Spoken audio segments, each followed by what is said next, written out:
Bismillahirrahmanirrahim. Assalamualaikum warahmatullahi wabarakatuh. Innal hamdalillah nahmaduhu wa nasta'inuhu wa na'udzu billahi min shururi anfusina wa min sayyiati a'malina. May yahdihillahu fala mudhillalah wa may yudlil fala hadiyalah. Asyhadu an la ilaha illallah wahdahu la syarika lah wa asyhadu anna Muhammadan abduhu wa rasuluh la nabiyya ba'dah. Qala Allah ta'ala ya ayyuhalladzina amanu taqullaha haqqa tuqatih wa la tamutunna illa wa antum muslimun. Amma ba'du fa inna asdaqal hadithi kitabullah wa khairal huda huda Muhammadin sallallahu alaihi wasallam wa syarrul umuri muhdatsatuha wa kullu muhdatsatin bid'ah wa kullu bid'atin dhalalah wa kullu dhalalatin finnar. Ikhwani fillah wa akhwati fiddin, a'azzani Allahu wa iyyakum. Alhamdulillah, pada hari ini, hari Sabtu, Allah Subhanahu wa taala kembali memudahkan kita untuk menghadiri dan memudahkan kita untuk memperbaiki atau menyempurnakan kebaikan dalam agama kita. Semoga Allah Subhanahu wa taala memudahkan pula kita untuk mengamalkan apa yang telah kita ilmui. Dan pembahasan kita masih berkaitan dengan al-imanu billah, iman kepada Allah Subhanahu wa taala. Dan memang inilah pengetahuan yang paling pokok.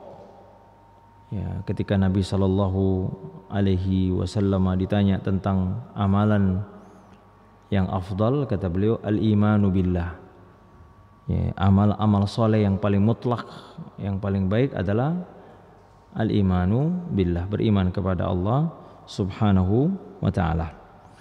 Dan pada pertemuan yang lalu, pada pertemuan pertama kita bahas masih berkaitan dengan iman kepada Allah, yaitu al-imanu biwujudillah, dan dengan dalil-dalilnya. Ada dalil akal, ada dalil-dalil fitrah, ada dalil-dalil hissi, ya. Dan pada kesempatan ini kita akan masuk ke rukun beriman kepada Allah yang lain, yaitu dalam kitab ini, yaitu tauhidu ar-rububiyah. Ya, ini tauhid rububiyah. Tauhid rububiyah ini mungkin sering kita dengar, ya, tauhid yang mengesahkan Allah dalam perbuatannya, af'alullah. Ya. Bahwasanya Allah Subhanahu wa taala semata-mata, ya, yang melakukan perbuatan-perbuatan khusus tanpa ada campur tangan selain Allah Subhanahu wa taala. Af'alullah ini banyak, ya, ikhwan sekalian. Perbuatan-perbuatan Allah Azza wa Jalla itu banyak. Menciptakan, ya, memberi rezeki, menghidupkan, ya, mematikan, mengatur alam semesta, menyembuhkan, ya, mengabulkan doa, ya, memudahkan urusan, menyempitkan urusan, ya, semua adalah perbuatan Allah Subhanahu wa taala. Namun poros, ya, perbuatan Allah Subhanahu wa taala yang berkaitan dengan tauhid rububiyah ini ada pada 3 perkara, ya. Jadi perbuatan Allah Subhanahu wa taala ini porosnya ada pada 3 perkara.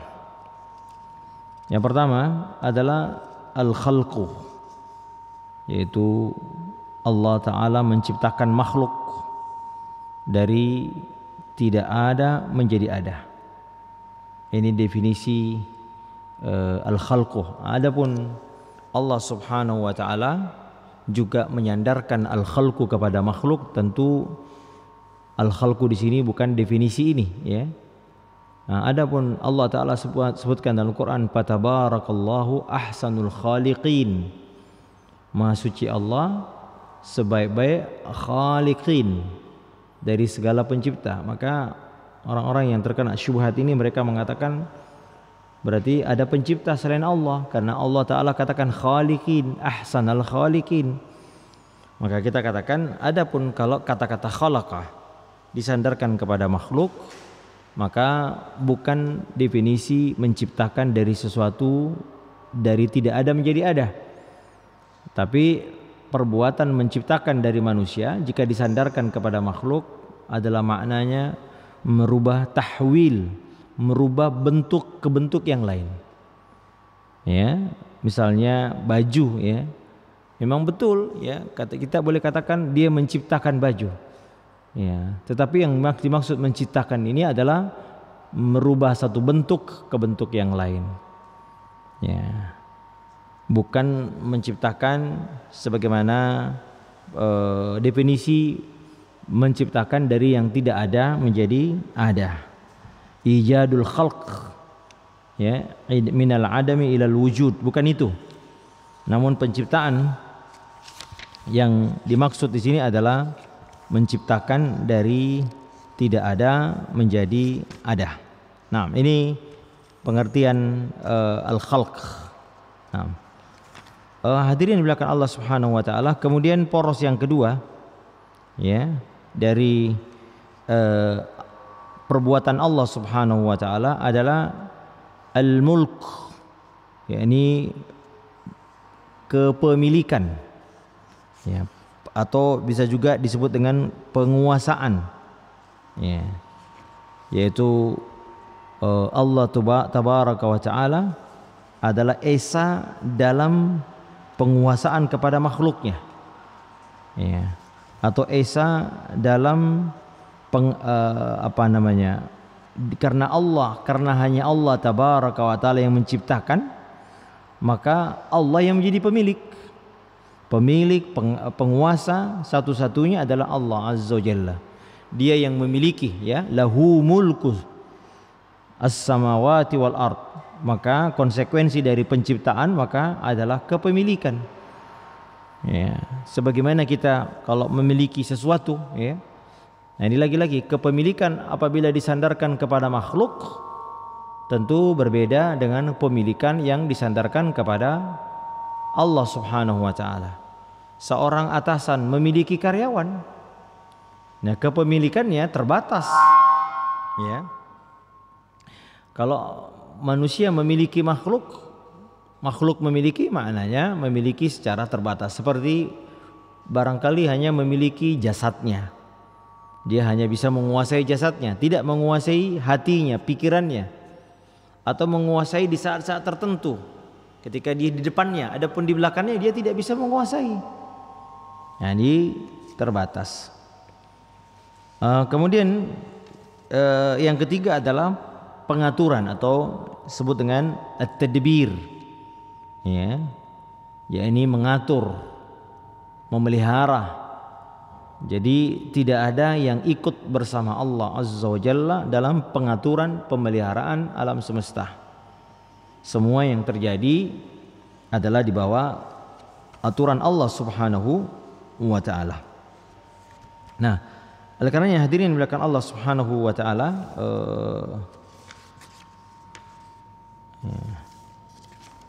kita akan coba sedikit rinci, ya, barangkali pembahasan ini. Namun ikhwan a'azanillahu wa iyyakum, pembahasan tentang tauhid rububiyah ini sangat penting, ya.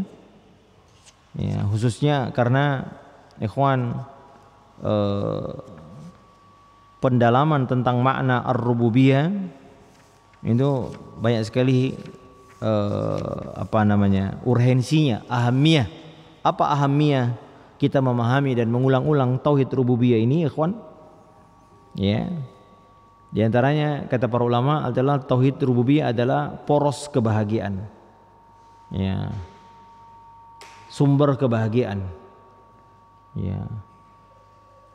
Bagaimana? Karena orang yang memiliki dan meyakini Allah sebagai Rabb, maka ia akan bersandar, bertawakal, ya, kepada Allah Subhanahu wa taala. Ya, makanya kita dapati banyak doa ya diajarkan oleh Allah dan Rasul kita yang mulia sallallahu alaihi wasallam dengan bertawassul dengan nama Allah Ar-Rabb. Ya, Rabbana, Rabbi. Ya, Nabi bahkan Allah Taala yang memerintahkannya, kata Allah wa qur rabbi zidni ilman. Katakanlah, ucapkanlah, Rabbi, wahai Rabbku, tambahkanlah kepadaku ilmu. Ya, juga ada ayat wa qur rabbirhamhuma kama rabbayani saghira. Katakanlah, ya Allah, ya Rabbi, sayangilah kedua orang tuaku. Ya, atau Rabbana, ya. Ya, wa qalu rabbana ighfir lana. Ya, ini Allah tabaraka wa taala yang kenapa? Karena di dalam makna Arab berkumpul ya segala sebab-sebab pengabulan doa. Ya, karena dialah Allah azza wa jalla yang menguasai, dialah yang menciptakan, dialah yang mengatur. Maka Allah tabaraka wa taala memerintahkan kita berdoa dengan memanggil nama Ar-Rabb ini. Maka dengan demikian ya ikhwan, tawakal kita menjadi sempurna dengan Rabb ini. Ya, maka orang yang betul-betul memahami rububiyah Allah azza wa jalla, maka ya akan mendatangkan kebahagiaan, ketenangan. Karena dialah Allah Subhanahu wa taala yang mengatur, memelihara. Dia tawakalnya menjadi sempurna ya ikhwah. Ya. Adapun berbeda dengan orang yang tidak memiliki keyakinan ya Ar-Rabb ini, maka hatinya galau. Ya, hatinya bimbang. Ya, ia bingung harus menggantungkan hati kepada siapa. Ya, makanya orang-orang biasanya kalau tidak meyakini atau tidak mendalam keyakinannya kepada Ar-Rububiyah, maka biasanya ya kemudian mencari makhluk. Ya, bertawakal kepada makhluk yang sejatinya makhluk ini begitu lemah. Ya, dan tidak berkuasa. Ya, bahkan hati kita terkadang bercabang, bertawakal kepada berbagai macam makhluk. Ya, sehingga hati kita pun menjadi pecah sehingga tidak ya lagi bisa merasakan ketenangan dan ketentraman. Nah, maka bagaimana mungkin kita merasakan ketentraman, kebahagiaan jika ternyata kita bersandar kepada zat yang sangat lemah. Makanya Allah Ta'ala katakan wa tawakkal 'alal hayyil ladzi la yamut. Bertawakallah kepada Allah yang maha hidup dan tidak mati. Ya. Al-Hayy di sini karena Allah Tabaraka wa taala kehidupannya sempurna. Ya. Ia tidak berawal, bersifat azali dan juga tidak berakhir atau bersifat abadi. Adapun selain Allah Azza wa Jalla maka kehidupannya tidak sempurna. Maka tidak layak kita bertawakal kepada makhluk seperti ini. Ya. Ya, apalagi ya ikhwan, seseorang berusaha merubah fitrahnya dengan memaksakan hatinya untuk tidak beriman kepada adanya Allah. Ya, atau ateis ya. Maka hatinya benar-benar kosong. Ya, dari keimanan, maka kebahagiaannya sirna. Ya, keselamatan hatinya ya tidak sempurna, ketentramannya hilang. Kenapa? Karena manusia pada dasarnya, pada fitrahnya diciptakan oleh Allah Azza wa Jalla bergantung kepada Allah Subhanahu wa taala. Ya. Mereka apalagi sekarang ini ada banyak sekali aliran-aliran apa? Kemarin saya ketemu ada ibu-ibu katanya anaknya menganut paham agnostik. Ya, ini bahaya ikhwah ya, anak-anak muda sekarang ya, mereka tidak percaya atau ragu-ragu adanya Tuhan. Nah, jiwa-jiwa seperti ini adalah jiwa-jiwa yang kosong. Maka mereka mencari pergantungan kepada siapa? Akhirnya kepada makhluk. Maka ya, inilah sumber kebahagiaan ikhwan adalah semakin sering kita memantapkan, memurnikan tauhid rububiyah kita, maka menjadi poros kebahagiaan. Bagaimana kita tidak bahagia? Bagaimana kita tidak tenang? Karena kita punya Rabb yang kita yakini dia mengatur, memelihara. Jangan kepada Rabb ya ikhwah. Ya, kita punya manusia yang kita andelin lah, katakanlah seperti itu. Tenang kita. Ya. Ya. Apalagi kepada Allah Subhanahu wa taala. Kita punya teman misalnya aparat begitu. Ya. Kita merasa tenang kalau berjalan. Kenapa? Karena kita punya. Padahal itu makhluk yang lemah ya. Bagaimana kalau kita memiliki Rabb ya yang menguasai, menciptakan, mengatur, memelihara, memiliki, menguasai alam semesta ini, maka tentu itu akan memberi dampak pada ketentraman dan kebahagiaan hati kita. Inilah poros kebahagiaan adalah ketika kita Rabb ini. Makanya Allah Ta'ala katakan apa itu? Innal ladzina qalu rabbuna Allah thumma istaqamu tatanazzalu alaihimul malaikatu alla takhafu wa la tahzanu. Di antara orang yang meyakini Allah sebagai Rabb, maka Allah Ta'ala kirimkan malaikat. Ya, apa? Alla takhafu, tidak akan takut, wala tahzanu, tidak akan sedih. Nah ini ya ikhwan, bagaimana ya dengan meyakini Ar-Rabb ini. Kemudian diantaranya juga ikhwan ahamiyah atau urgensi tauhid rububiyah ini kita pelajari adalah tauhid rububiyah adalah landasan dari tauhid uluhiyah. Ya. Ya, tidaklah terjadi kekeliruan pada uluhiyah kecuali diawali dengan kekeliruan atau penyimpangan pada aspek rububiyah. Ya. Coba kita perhatikan orang yang menganggap suatu daerah, nah ini kemarin Gunung Semeru ya meletus ya. Ini sekarang muncul ada keyakinan ada klinik, ada penjaganya, ada cerita-cerita ini. Ya ini meyakini bahwasanya ada satu gunung, ada yang menguasai, ada yang memelihara, atau ada yang mengatur, atau ada yang kuncennya begitu, maka itu merupakan pengantar, muqaddimah kesyirikan dalam tauhid uluhiyah. Ya. Mulai misalnya melakukan penyembelihan atau sesajen. Ya. Kenapa? Karena mereka yakin bahwasanya ya makhluk itu ya memiliki kemampuan untuk mengatur gunung, memelihara gunung, mengatur ini, mengatur laut. Nah, maka dari mana keyakinan ini? Keyakinan dari penyimpangan dari aspek tauhid rububiyah. Ya, mereka meyakini bahwasanya laut selatan ada penguasanya, Gunung Merapi ada penguasanya, Gunung Semeru ada penguasanya. Nah, penyimpangan dalam tauhid rububiyah seperti ini kemudian menjadi ya pintu untuk masuk dalam penyimpangan tauhid uluhiyah. Ya, kenapa orang-orang musyrik Arab menyembah berhala? Ya, karena mereka meyakini bahwasanya berhala-berhala ini adalah memiliki saham dalam pengaturan alam semesta. Ya, mereka meyakini bahwasanya berhala ini ikut ya mengatur, ikut bisa menentukan nasib. Ya, bahkan memiliki koneksi yang kuat dengan Allah Azza Jalla. Ketika ditanya, "Kenapa engkau menyembah?" Kata mereka, "Ma na'buduhum illa liyuqarribuna ila Allahi zulfa." Tidaklah kami menyembah tuhan-tuhan ini kecuali untuk menjadikan kami lebih dekat dengan Allah Azza Jalla. Atau dalam surah Yunus mereka mengatakan haula'i syufa'auna 'indallah.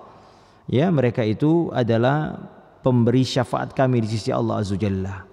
Sehingga mereka meyakini bahwasanya tuhan-tuhan ini memiliki wewenang untuk mengatur. Jadi Allah yang ngasih wewenang, kamu kuasai laut selatan, kamu kuasai laut timur, kamu kuasai laut barat, kamu kuasai. Jadi pemegang kekuasaan begitu. Nah, ini kan kesalahan dalam tauhid rububiyah. Maka menjadi pintu masuk penyimpangan dalam tauhid uluhiyah. Akhirnya disembelilah sesuatu untuk mereka, maka terjadilah kesyirikan. Baik, ini pentingnya kita mempelajari membahas tauhid rububiyah ya. Kemudian pembahasan tauhid rububiyah juga ini ikhwan semakin penting di zaman sekarang ketika kita lihat manusia semakin jauh dari agama. Ya, ketergantungan kepada teknologi, kepada materi, ya, itu kita lihat orang semakin kuat, sibuk dengan dunia, mencari harta. Mereka bersandar kepada materi.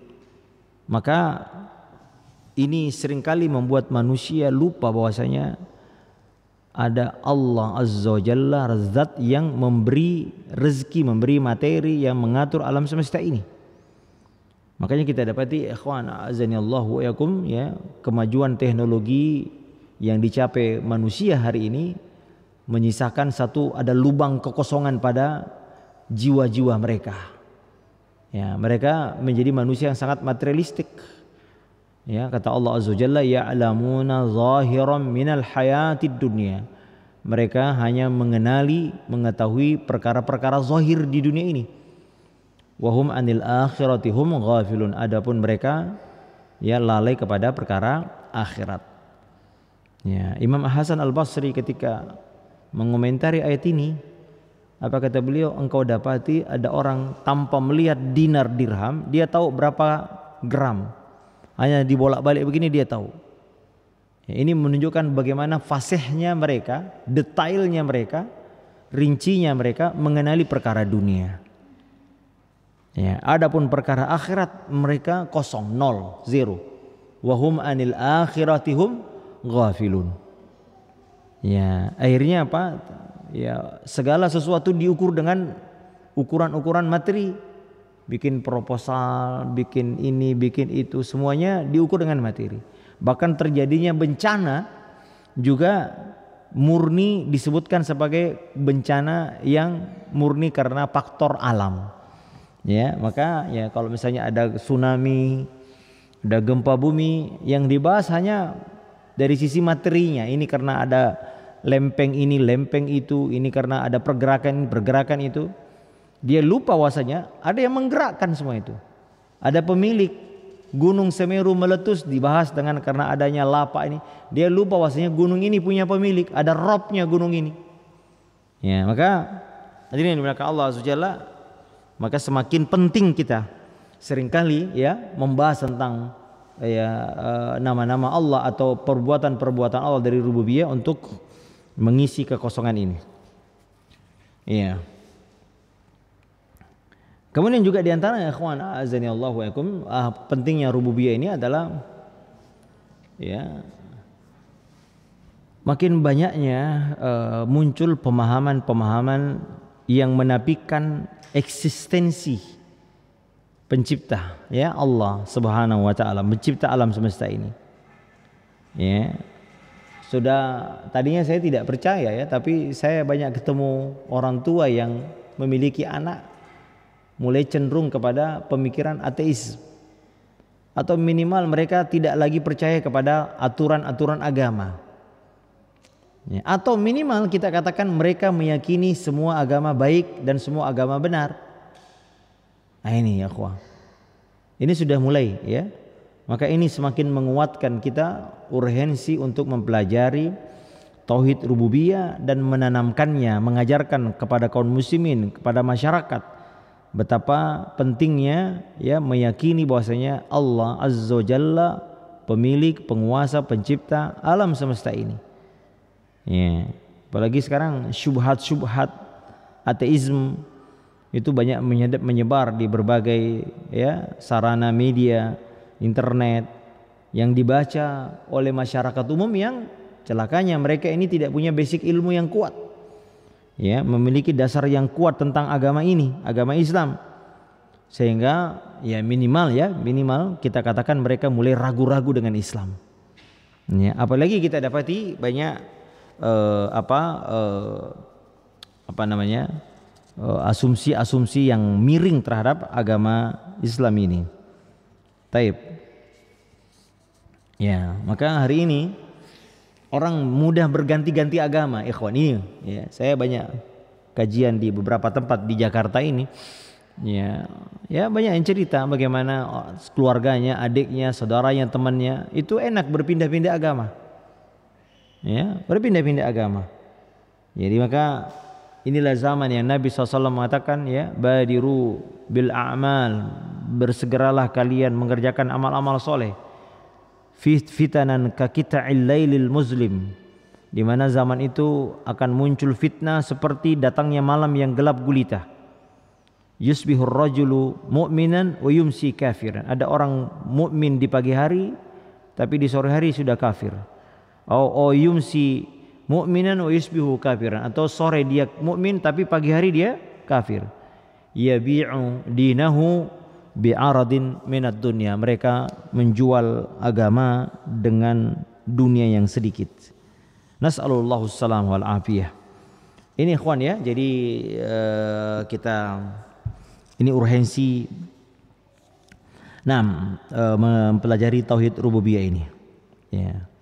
Jadi kata ar-rabb ya, ar-rabb ini akhi kalau datang dalam bentuk mufrad atau sendiri, ya tidak diidhofah, maka maknanya adalah Allah Subhanahu wa taala.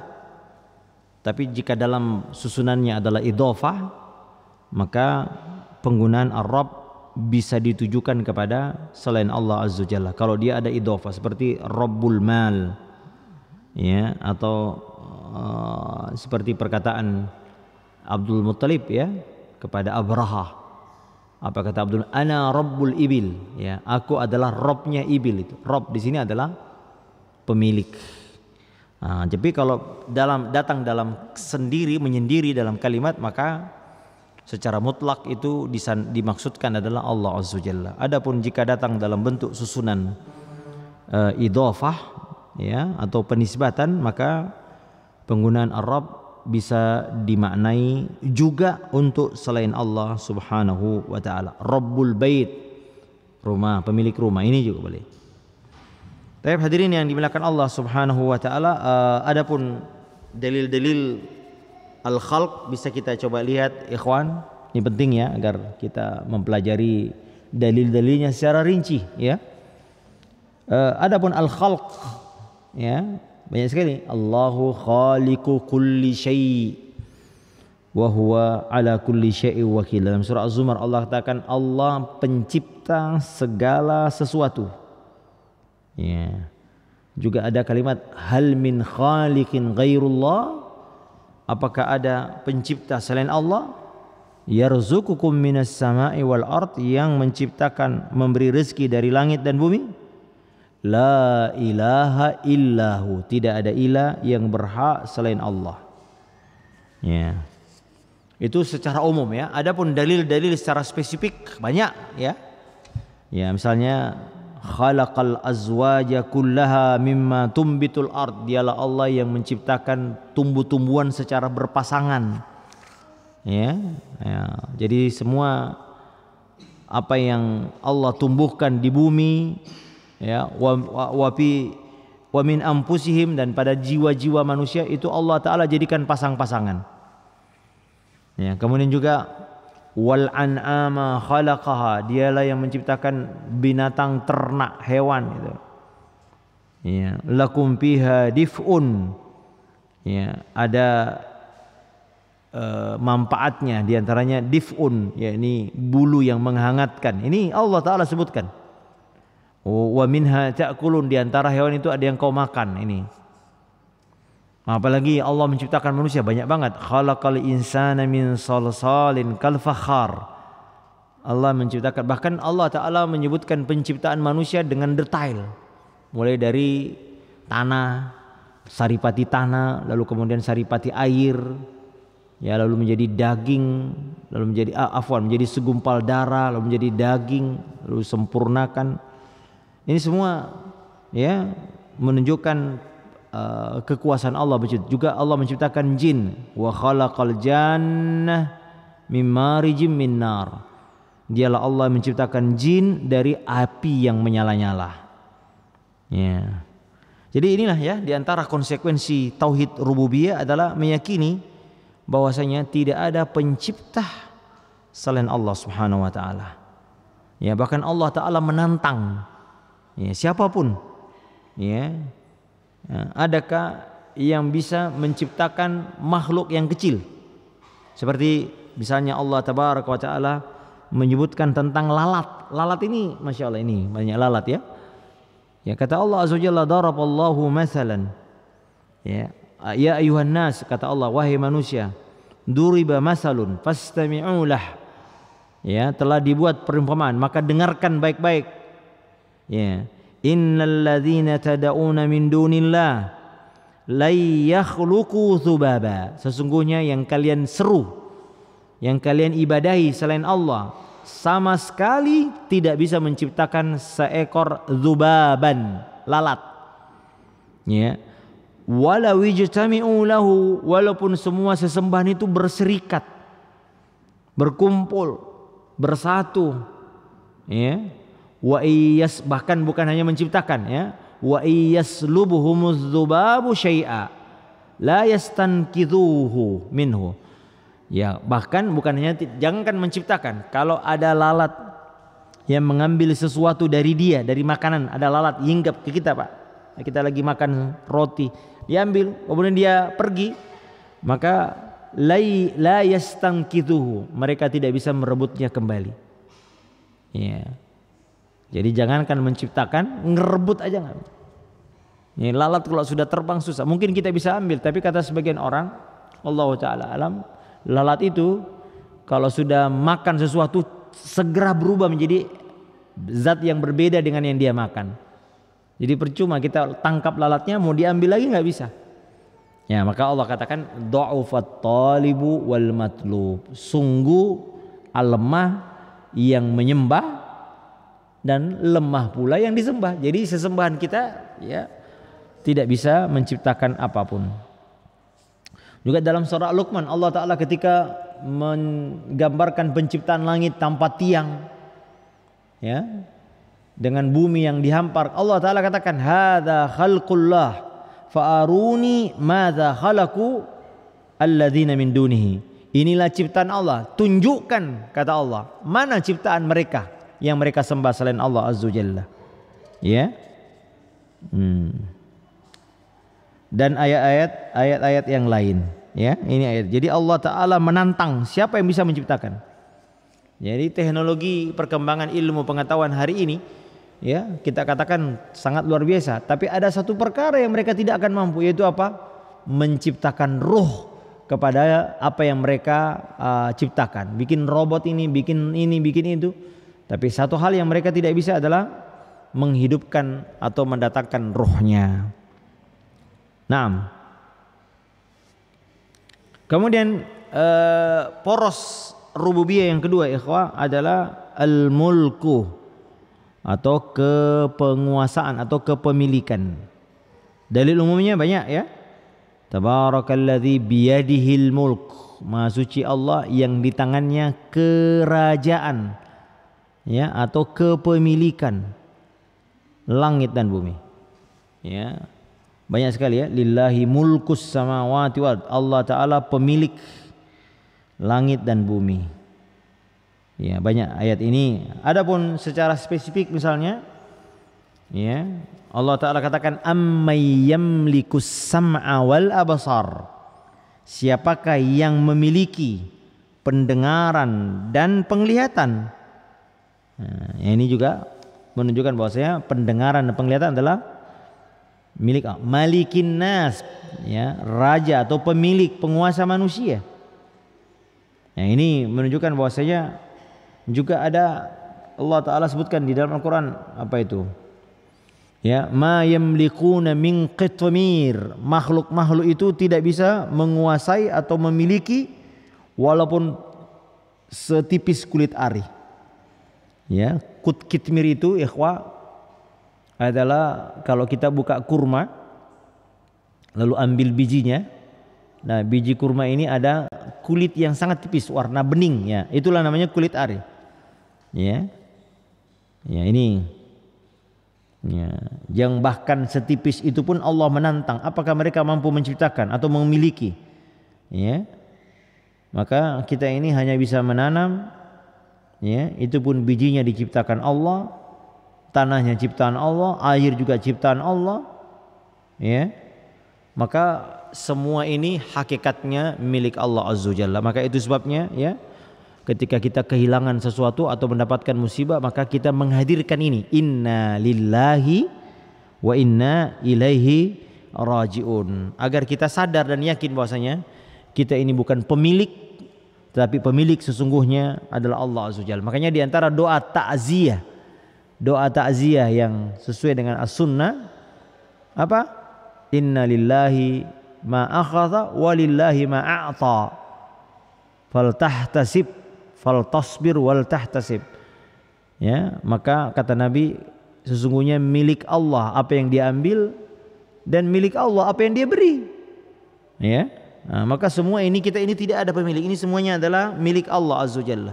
Maka ketika dia hilang atau tidak ada, maka kita segera ya menguatkan kembali keyakinan dengan ucapan inna lillahi wa inna ilaihi raji'un. Ya. Taib. Juga ada ayat dalam Al-Quran ya, yang menegaskan tentang kepemilikan Allah yang sempurna, ya, yaitu ayat dalam surah As-Saba ya. Coba kita perhatikan bagaimana di situ Allah Ta'ala menunjukkan hakikat bahwa segala sesuatu milik Allah. Kata Allah, qulid'ul ladzina za'amtum min dunillahi la yamlikuna mithqala dzarratin fis samawati wala fil ard. Katakanlah, panggillah atau serulah mereka yang engkau anggap Tuhan selain Allah. Nah, lihat, kata Allah, la yamlikuna mithqala dzarratin fis samawati wala fil ard. Mereka ini yang disembah selain Allah tidak memiliki kekuasaan seberat zarrah di langit dan bumi. Mereka tidak punya kekuasaan. Ya, itu yang pertama. Wa ma lahum fihi ma min syirkin. Nah, dan mereka juga tidak punya saham, andil apapun dalam penciptaan langit dan bumi. Dua. Ya. Kemudian wa ma lahu minhum min zahir. Dan sama sekali tidak ada di antara mereka yang zohir, penolong, pembantu Allah. Tiga. Ya, kemudian wala tanfa'us syafa'atu indahu illa liman adinalah. Dan mereka tidak memiliki syafaat yang bermanfaat di sisi Allah kecuali yang diizinkan Allah Azza Jalla. Maka semua yang disembah selain Allah, ya, tidak bisa memberi manfaat. Maka sesuatu yang bisa memberi manfaat ditinjau dari sisi empat yang tadi disebutkan oleh Allah. Pertama, yang menciptakan. Ya, jadi kita tidak bisa memberi manfaat atau mengambil manfaat sesuatu yang tidak bisa menciptakan. Ya, ini.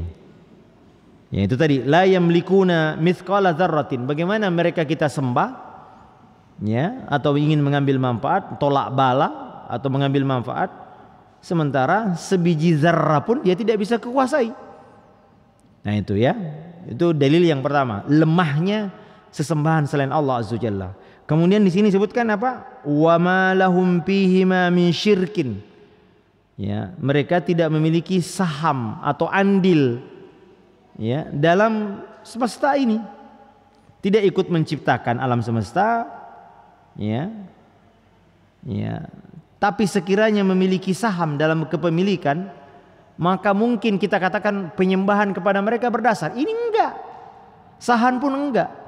Ada orang ikhwan tidak ikut membangun, tapi dia punya andil. Kita katakan masih berdasar. Ini enggak. Ya, saham kepemilikan ya bisa dengan punya andil dalam penciptaan alam semesta. Ya. Atau diberikan Allah secara cuma-cuma. Nah, ini juga kenyataannya dua-duanya tidak ada. Pencipta enggak bisa, saham juga enggak ada, andil enggak ada. Ya syirk. Ya. Makanya orang yang bersekutu dalam segala sesuatu disebut dengan bersyarikat. Nah, ini juga tidak. Kemudian yang ketiga adalah ya wa ma lahu minhum min zahir. Mereka tidak sedikit pun ikut mengatur alam semesta ini. Jadi tidak ada tidak ada bantuannya, tidak ada pertolongannya. Ya. Maka ataupun sekiranya Allah izinkan ikut mengatur ya, maka kita katakan masih berdasar. Tapi ini juga tidak. Ya. Allah tabaraka wa taala mengatur alam semesta ini sendirian, esa, tanpa bantuan siapapun dan apapun. Ya. Bahkan malaikat pun tidak bisa, ya. Maka tidaklah layak mereka disembah. Atau yang keempat minimal ya. Ini tidak bisa menciptakan, tidak punya saham, tidak apa lagi yang ketiga tadi? Tidak ikut mengatur ya. Nah, kalau 3 poin tadi tidak terpenuhi ya, sekiranya sesembahan tadi itu bisa memberi syafaat di sisi Allah tanpa izin dengan Allah ya, maka bisa jadi penyembahan itu, ibadah itu masih berdasar ya. Misalnya dia tidak menciptakan, dia tidak ikut andil, kemudian dia tidak bisa membantu, dia tidak bisa membantu Allah Azza wa Jalla, bukan pembantu Allah, tapi dia bisa memberi syafaat langsung tanpa izin. Seperti katakanlah contohnya Pak menteri gitu ya, menteri itu bisa ngatur semua tanpa harus selalu izin sama presiden, tapi dikasih wewenang, kamu atur pertanian ya. Kita katakan masih bisa dianggap masih berdasar kalau kita beribadah kepadanya. Ini juga enggak. Kata Allah, wa ma tanfa'us syafa'atu 'indallah. Mereka tidak bisa memberi manfaat syafaat di sisi Allah illa biizni, illa man udzinalah, kecuali yang diizinkan. Ini juga tidak. Maka dari sisi ini semua penyembahan kepada selain Allah sama sekali tidak berdasar dan tidak layak kecuali dengan 4 hal ini tadi. Ya, makanya dengan demikian la ilaha illallah, tidak ada yang berhak untuk diibadahi kecuali Allah Subhanahu wa taala. Ya. Apalagi mereka yang diciptakan ya. Ya, makanya penyembahan kepada Nabi Isa ya, ini sama sekali tidak berdasar. Bagaimana, dari sisi mana? Ya, Nabi Isa adalah makhluk, Nabi Isa kata Allah la kana ya'kulani ta'am. Mereka keduanya makan makanan. Itu Allah sebutkan dalam Al-Qur'an. Apa ya ayat sebelumnya? Ya, ini kalau bulan Desember ini ribut lagi ya. Coba kita lihat, saya lupa. Allah Subhanahu wa taala buru-buru menyebutkan bahwasanya Isa dan Maryam itu memakan makanan. Jadi Allah Ta'ala ingin menegaskan dia tidak layak sebagai Tuhan, kok makan? Di mana ayatnya? Afwan, saya cari dulu. Ada ayat sebelumnya.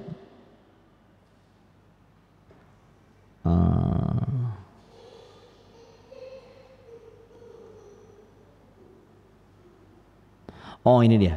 Mal masihu ibnu Maryamah illa rasul qad khalat min qablihi rusul wa ummuhu siddiqah. Isa itu bukan Tuhan. Ya, dia seorang rasul yang datang, rasul sebelumnya juga ada. Dan adapun ibunya adalah seorang yang jujur. Kana ya'kulani ta'am. Keduanya memakan makanan. Bagaimana mau disebut Tuhan kalau dia butuh makan? Butuh makan berarti dia lemah. Kita kalau sehari 2 hari nggak makan lemah sekali, maka bagaimana mau disembah? Nah, maka Allah Ta'ala bantah penyembahan kepada kedua ini, Maryam dan Isa. Allah Ta'ala katakan kana ya'kulani at-ta'am. Iya. Taib. Yang ketiga, ikhwan, poros tauhid rububiyah yang ketiga adalah at-tadbir. At-tadbir, dabbara yudabbiru at-tadbir. Ya. Banyak sekali ya kalau sisi ini Allah Ta'ala sebutkan di dalam Al-Quran ya, yudabbirus samawati wal ard, dialah yang mengatur langit dan bumi ya. Banyak sekali dalam sisi pengaturan ini banyak sekali ikhwan memberi rezeki, menyempitkan, mengeluaskan, menghidupkan, mematikan ya, termasuk juga ya ikhwan di sini tasyiru nizamil kaun, menjalankan pengaturan alam semesta ini. Kita perhatikan ya akhi, alam semesta ini berjalan begitu teratur ya, langit pergantian siang dan malam begitu ajak, begitu presisinya tepat. Nggak pernah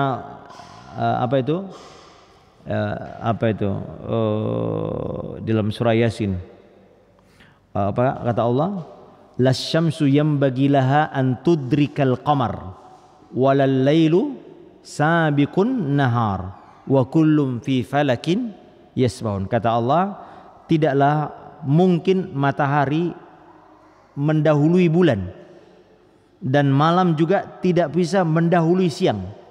Tidak pernah terjadi, ikhwan. Ya, semuanya tunduk pada aturan alam semesta ini. Aturan Allah Azza wa Jalla dalam pengaturan. Ini tasyiru, ya, nizamil kaun. Menjalankan, dialah Allah yang menjalankan. Ya. Dia yang menundukkan semua alam semesta ini tunduk di dalam pengaturannya.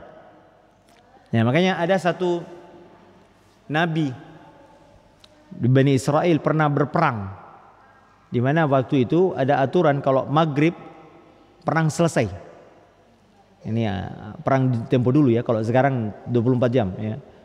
Dulu ada aturan etika perang.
Kalau sudah matahari tenggelam, semua istirahat. Enak banget ya. Iya. Wah, kalau sudah. Nah, waktu itu Bani Israel dan nabinya, saya lupa nabi, sudah hampir memenangkan peperangan. Nah, kalau tertunda besok bisa jadi kalah. Ini sudah detik-detik sudah mau tapi tiba-tiba matahari tenggelam. Maka nabi ini berkata kepada matahari, innaka ma'murah wa ana ma'mur.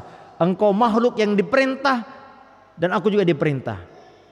Maka berhentilah sampai kami memenangkan perang. Dia minta kepada Allah.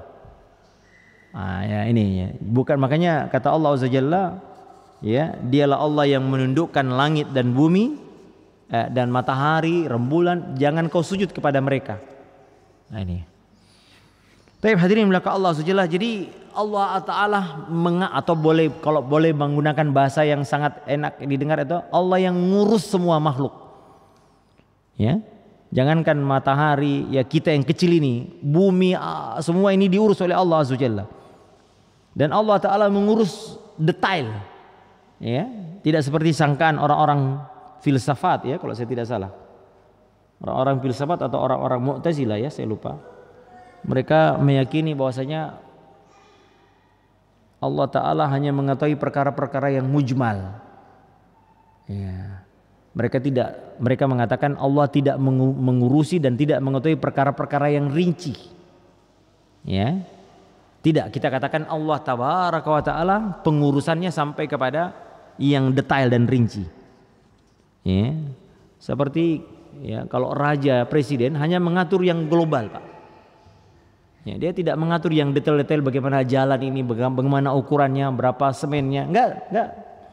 Ya, tapi kalau Allah Azza Jalla, ya, maka Allah Tabaraka wa Ta'ala mengatur setiap makhluk sampai detail, sampai rinci. Ya, setiap saat. Ya, kata Allah, wa indahu mafatihul ghaib. Dialah Allah yang memiliki kunci-kunci semua yang gaib. Ya, wa ya'lamu ma fil barri wal bahr, dialah yang mengetahui apa yang ada di darat dan apa yang di laut. Wa ma tasqutu min waraqatin illa ya'lamuha, tidaklah ada daun yang jatuh dari dahannya kecuali dialah Allah yang mengetahuinya. Wala habbatin fi zulumatil ard, dan juga tidak ada biji-biji yang ada di dalam kegelapan bumi, tertanam di dalam bumi. Di bawah bumi ini banyak biji-biji yang ditanam. Ya, wala ratbin, yang basah atau yang yabis, yang kering, illa fi kitabim mubin, kecuali telah tertulis dalam kitab Allah Lauhul Mahfuz. Ya, ya akhi, kalau daun yang jatuh saja, yang daun jatuh ini tidak dibebani syariat. Mereka bukan makhluk yang mukallaf seperti makhluk jin dan manusia seperti kita ini. Ya, kalau daun yang jatuh saja itu ada di dalam ilmu pengetahuan Allah Azza wa Jalla secara detail. Apalagi kita ini ikhwan, perbuatan kita semuanya terkena beban syariat. Setiap kita berbuat di situ ada dosa, ada pahala. Apapun kita melangkahkan kaki kita, semua gerakan bahkan diam kita itu terkena beban. Ya, paling tidak dari sisi apakah dia haram atau halal atau mubah atau makruh atau sunnah, ada, tidak terlepas dari itu. Lalu bagaimana dengan makhluk seperti kita? Kalau batu, burung yang terbang, daun yang jatuh ada dalam ilmu Allah, lalu bagaimana dengan kita ini?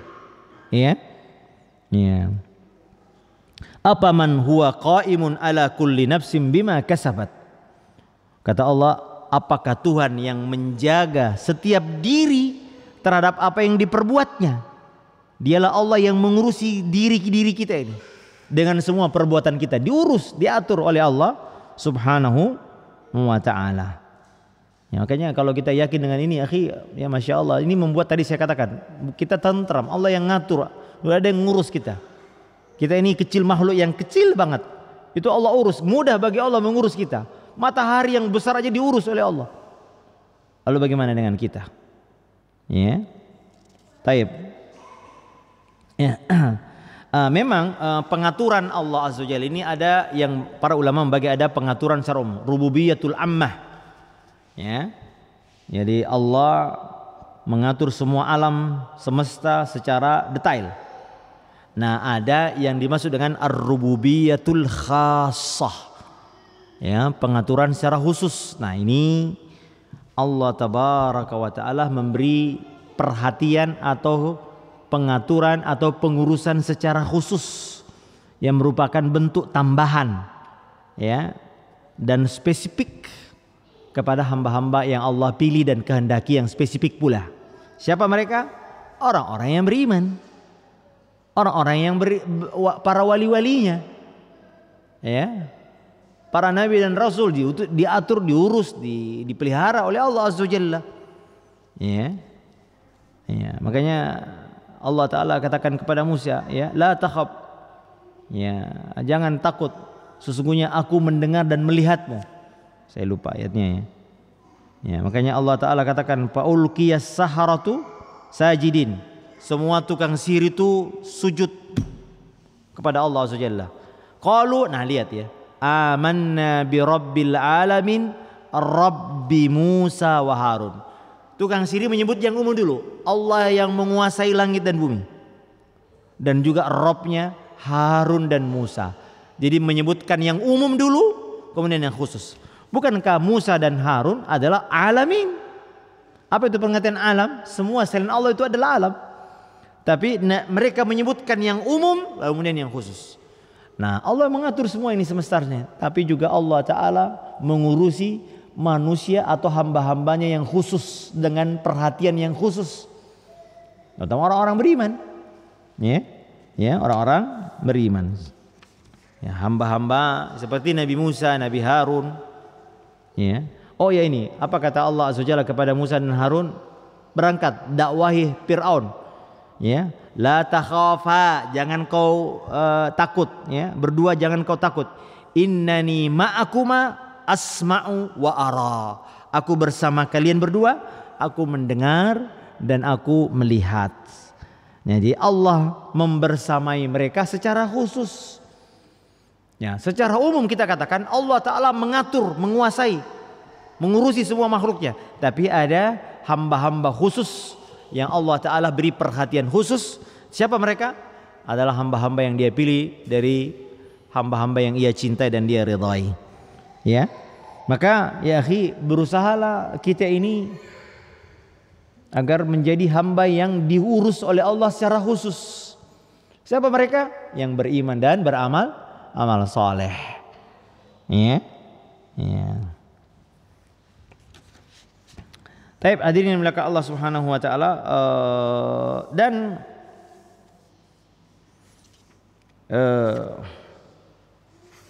pengaturan Allah Subhanahu wa taala ini banyak dalil-dalilnya. Kita coba bahas ini, akhi. Dalil-dalil tentang bahwasanya Allah Tabaraka wa taala esa atau bersendirian dalam rububiyahnya.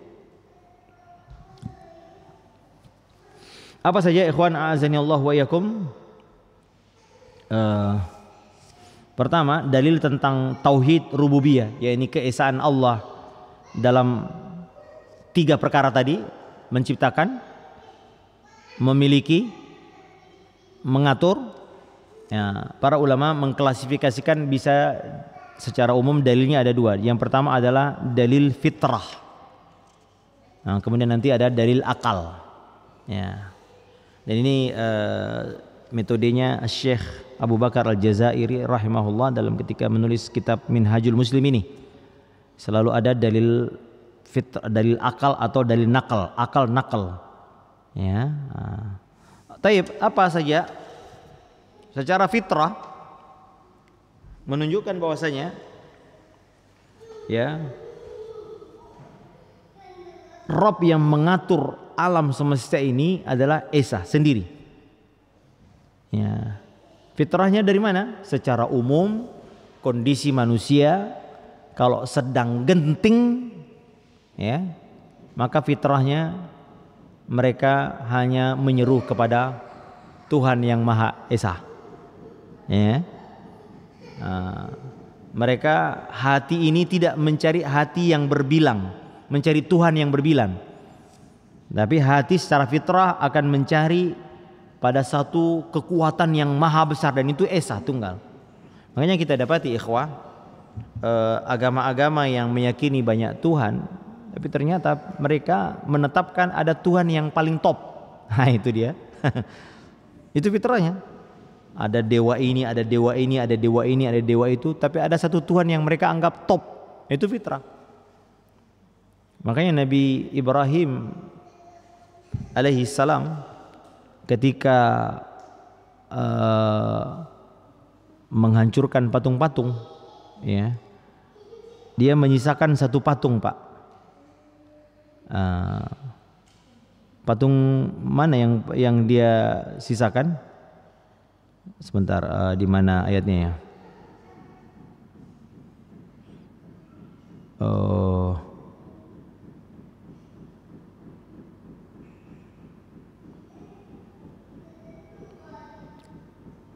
Nah ini dia. Nah, kata Nabi Ibrahim, bal fa'alahu kabiruhum hadza fas'aluhum in kanu yantiqun. Nah ini kata para ulama, Nabi Ibrahim ini sering menggunakan dalil fitrah untuk membangkitkan fitrah kaumnya. Ya. Ini. Bagaimana caranya? Dia hancurkan semua patung-patung, lalu dia sisakan patung yang paling besar. Makanya ketika mereka tanya, siapa yang pelakunya ini? Siapa yang kamu yang melakukan ini? Kata Allah, kata Nabi Nabi Ibrahim, lihat, itu yang paling besar. Fa'alahu kabiruhu. Ya, yang melakukannya adalah yang paling besar. Ya. Kita para ulama ini, Nabi Ibrahim sedang membangkitkan fitrah umatnya bahwasanya Tuhan itu yang paling top. Banyak Tuhan. Makanya juga ikhwan, orang-orang kafir Mekah itu banyak Tuhannya. Ada 360 sesembahan. Tapi mereka memilih Tuhan-Tuhan yang top. Lata, Uzza, ada. Ya, tidak semuanya. Ini fitrah. Ini fitrah, ya.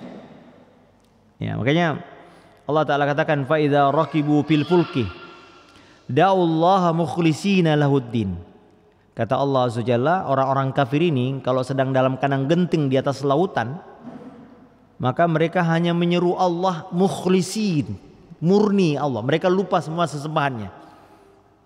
Tapi celakanya, ya, kalau sudah falamma najjahum ilal barri idzahum yusyrikun.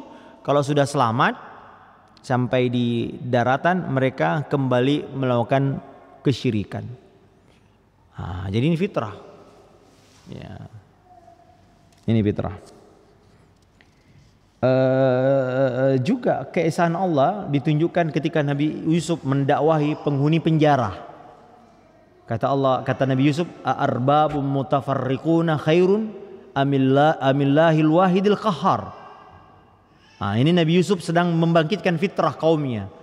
Kata Nabi Yusuf, "Apakah ya sahibai sijen, wahai penghuni penjara, apakah Tuhan-Tuhan yang berbilang, yang berbeda-beda itu lebih baik daripada Allah yang Maha Ahad, yang Maha Esa dan Maha Perkasa?" Ya. Jadi pertanyaan Nabi Yusuf dalam bentuk pertanyaan ini untuk menggerakkan fitrahnya. Apakah Tuhan yang banyak dan bermacam-macam itu lebih baik daripada Allah yang Al-Wahidu, yang Maha Esa dan Maha Perkasa? Ya, mana yang lebih baik? Tuhan yang esa sendirian atau yang banyak berbilang? Ya, tentu fitrah kita mengatakan Tuhan yang esa. Nah, ini dalil fitrah ya ikhwan. Makanya mudah sebetulnya menjadi orang yang bertauhid ya ikhwah. Kenapa? Fitrah kita sudah tertanam tentang itu.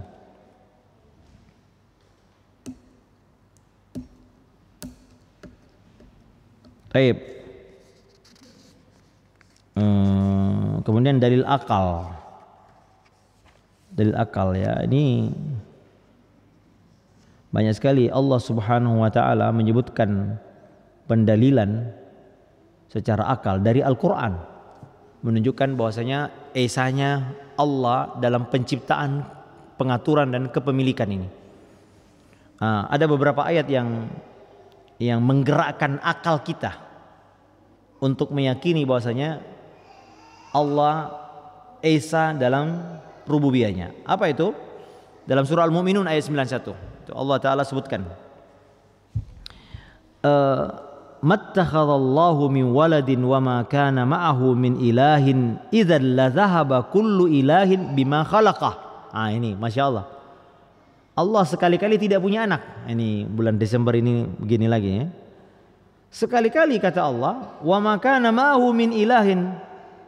Ya, sekali-kali ya tidak ada Tuhan yang lain beserta Allah. Ini kalau ada, idzan la dhahaba kullu ilahin bima khalaqa. Ini Allah Ta'ala ingin menggerakkan akal kita.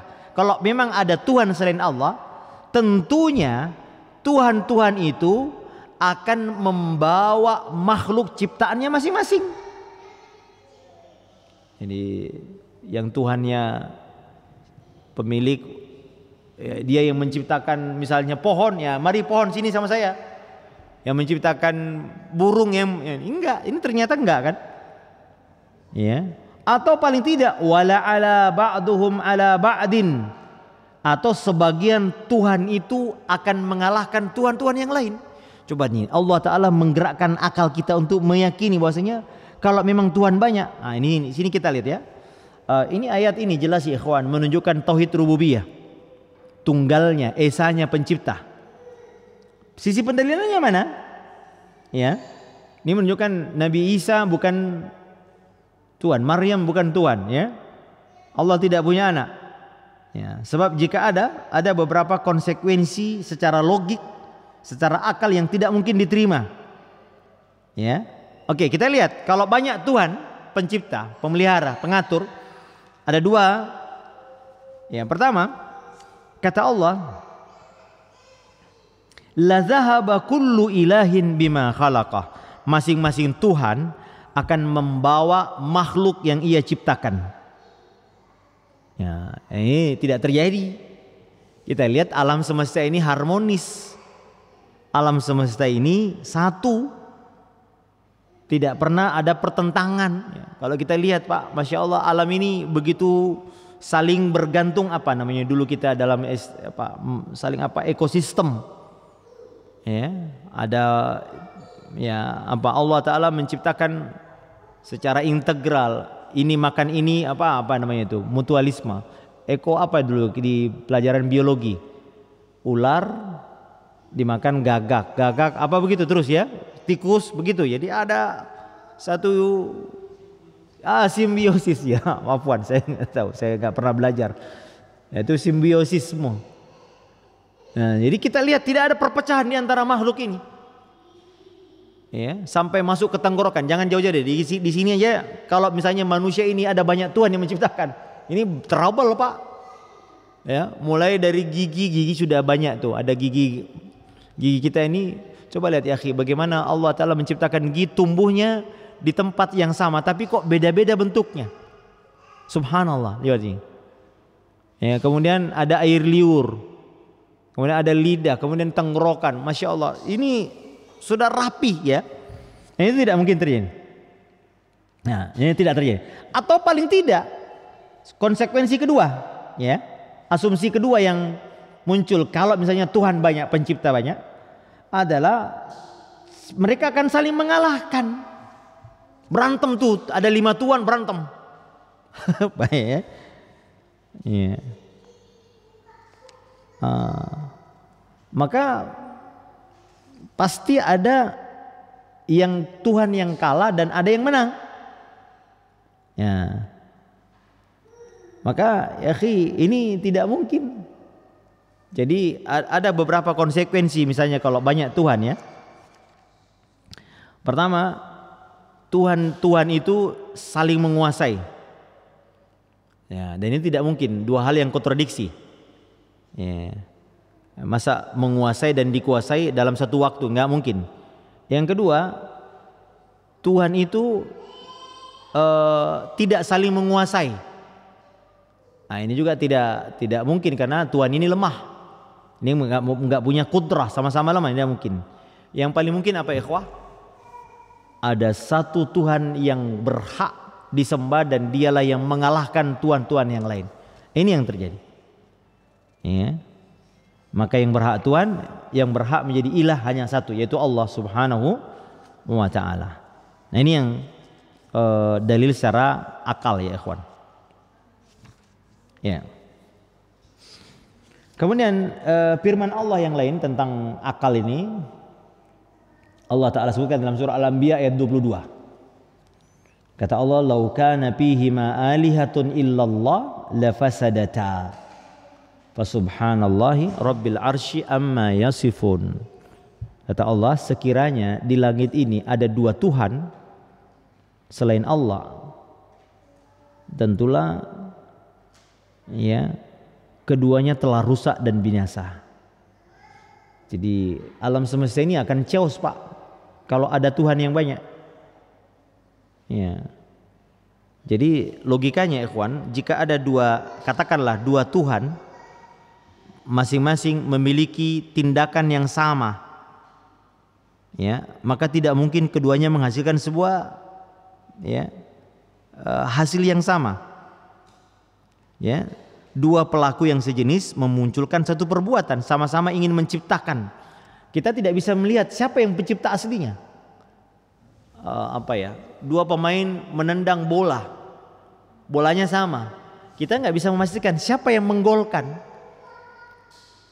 Ya, ini tidak mungkin. Ya. Nah, oleh karenanya yang paling mungkin ada satu raja yang melakukannya, yang lain nganggur. Nah, kalau nganggur dia bukan Tuhan, karena menganggur itu adalah kelemahan. Ya, maka ini menggerakkan akal kita sebetulnya. Maka ini tidak mungkin juga. Karena itu ya dalil bahwasanya banyak Tuhan, politeisme ini terbantahkan secara akal. Ya, maka akan buktinya alam semesta ini, masya Allah ya. Ya. Ini dia. Taib. Firman Allah ayat selanjutnya, yaitu surah Al-Isra Ayat 42, 43 kata Allah, "Kullau kana ma'ahu alihatun kama yaqulun." Katakanlah jika ada tuhan-tuhan di samping Allah sebagaimana yang mereka katakan, idzan labtagau ila dzil arsy sabila. Ya, niscaya tuhan-tuhan itu mencari jalan kepada Tuhan yang mempunyai arsy.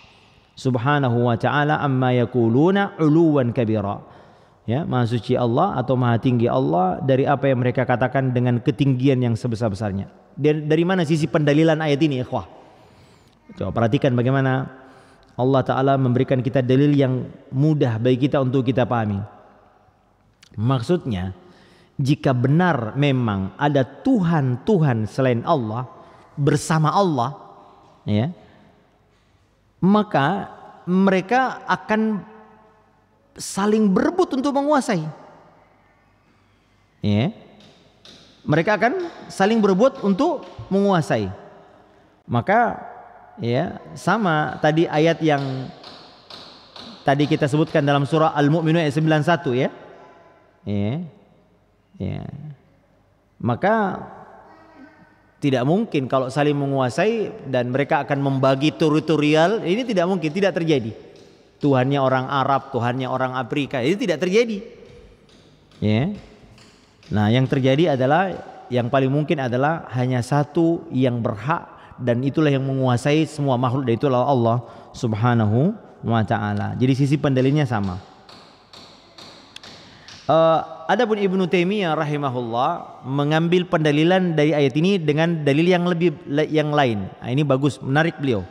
Beliau mengatakan ayat ini karena di sini disebutkan bahwasanya Tuhan-Tuhan itu akan mencari jalan menuju Allah yang mempunyai arsy. Maka maksud ayat ini kata beliau, jika terdapat Tuhan selain Allah, maka mereka pasti akan berusaha mencari kedekatan kepada Allah. Mereka akan beribadah kepada Allah dan memohon kepada Allah. Ya. Dan ini yang orang-orang musyrik anggap Tuhan-Tuhan ini, ya, mereka sembah dengan keyakinan mereka akan didekatkan dengan Allah Subhanahu wa ta'ala. Nah, maka mengapa orang-orang musyrik menyembah mereka, sementara kalaupun mereka ada, mereka juga akan menyembah Allah Subhanahu wa ta'ala. Semua makhluk mencari kedekatan dengan Allah Subhanahu wa ta'ala. Kenapa tidak menyembah Allah saja? Ya, makhluk-makhluk yang disembah ini juga memiliki kebutuhan kepada Allah Subhanahu wa ta'ala. Ini yang menurut pendapat Ibnu Taimiyah rahimahullahu ta'ala. Tapi ikhwan, sebelum kita tutup, ada beberapa hal yang berkaitan dengan tauhid rububiyah ini, kaidah-kaidah atau hukum-hukum yang berkaitan dengan tauhid rububiyah. Yang pertama, ikhwan, bahwasanya tauhid rububiyah ini adalah mengesahkan Allah dalam al-khalq, al-mulk wa at-tadbir. Itu yang hukum yang pertama. Kemudian yang kedua, tauhid rububiyah adalah berkonsekuensi kepada tauhid uluhiyah. Nah, ini kalau kita perhatikan, ikhwan, a'azani Allah wa iyyakum, ayat-ayat perintah untuk menyembah Allah itu diawali dengan rububiyah. Ya. Saya kasih contoh misalnya, ikhwan, a'azani Allah wa iyyakum, di dalam surah An-Naml. Ya, ini menarik sekali. Surah An-Naml. Coba kita perhatikan dalam ayat 60. Lihat nih. Allah katakan, "Amman khalaqas samawati wal ard." Siapakah yang menciptakan langit dan bumi? "Wa anzala lakum minas samai ma'an." Yang menurunkan air dari langit. "Fa ambatna bihi hadaiqa dzata bahja." Lalu kami tumbuhkan dengan air itu kebun-kebun yang begitu indah. "Maka nalakum antum bitu syajaraha." Tidaklah kalian mampu menghidupkan, menumbuhkan pohon-pohonnya. "A ilahum ma'allah." Apakah ada ilah yang berhak selain Allah? Nah, itu. Jadi Allah kaitkan rububiyah dengan penyembahan kepadanya. Itu dia, ya. Kemudian ayat kedua, ayat 61. "Amman ja'alal arda qarara." Siapa yang menciptakan bumi, qararan itu sebagai tempat yang layak untuk dihuni, ya. Wa ja'ala khilalaha anhara, dan Allah yang menciptakan celah-celah bumi ini sungai-sungai. Wa ja'ala laha rawasiya, dan Allah Ta'ala menciptakan pasak-pasak, gunung-gunung sebagai pasak. Wa ja'ala bainal baharaini hajisa, dan dialah yang menciptakan dua laut tanpa pembatas, dua laut yang berbeda, ya. A ilahum ma'allah, itu. Apakah ada ilah yang berhak disembah selain Allah? Lagi-lagi Allah kaitkan rububiyah dengan konsekuensi a ilahun ma'allah. Itu kira-kira. Kemudian selanjutnya, ini ayat lanjutnya 63. Kata Allah 62, "Amman yujibul muttarra idza da'a?" Siapakah yang memenuhi permintaan doa orang yang terdesak ketika dalam keadaan genting jika mereka bermohon kepada Allah? Wa yakshifus su', siapa yang menghilangkan kesulitan? A ilahum ma'allah. Apakah ada ilah selain Allah? Setelah Allah Ta'ala menyebutkan rububiyahnya, maka Allah katakan, kalau begitu apakah ada yang berhak disembah selain Allah? Tuh lihat. Nah, kemudian juga ayat selanjutnya, "Amman yahdikum fi zulumatil barri wal bahr." Siapa yang memberi kalian petunjuk dalam kegelapan bumi dan laut? "Wa may yursilur riyaha." Siapa yang mengirimkan angin, busyra baina yaday rahmati, sebagai kabar gembira sebelum datangnya air hujan. Ailahum ma'allah, apakah ada ilah yang berhak selain Allah? Lagi-lagi Allah Ta'ala menyebutkan rububiyah yang berkonsekuensi kepada uluhiyah. Kemudian yang 64 ayat ikhwah. Amma yabda'ul khalqa thumma yu'idu. Siapakah yang memulai penciptaan dan mengembalikan ciptaan lagi, yaitu membangkitkan kembali. Wa may yarzuqukum minas sama'i wal ard. Siapakah yang memberi rezeki kalian dari langit dan bumi? Lihat ikhwan, a ilahum ma'allah, apakah ada ilah yang berhak selain Allah? Masya Allah. Kul hatu burhanakum, katakan mana bukti-bukti kalian, in kuntum shadiqun, shadiqin, jika kalian benar-benar jujur. Nah ini ikhwan, jadi Allah Ta'ala mengaitkan, makanya saya katakan penyimpangan dalam uluhiyah itu diawali dengan penyimpangan dalam rububiyah. Kalau rububiyah benar, maka konsekuensinya adalah uluhiyah Allah Subhanahu wa Ta'ala. Karena hanya Allah yang menciptakan, yang mengatur, yang memelihara, maka hanya Dia pula lah yang berhak untuk diibadahi. Ya, makanya Nabi SAW pernah ditanya, ayyuz dzambi a'zam, dosa apa yang paling besar?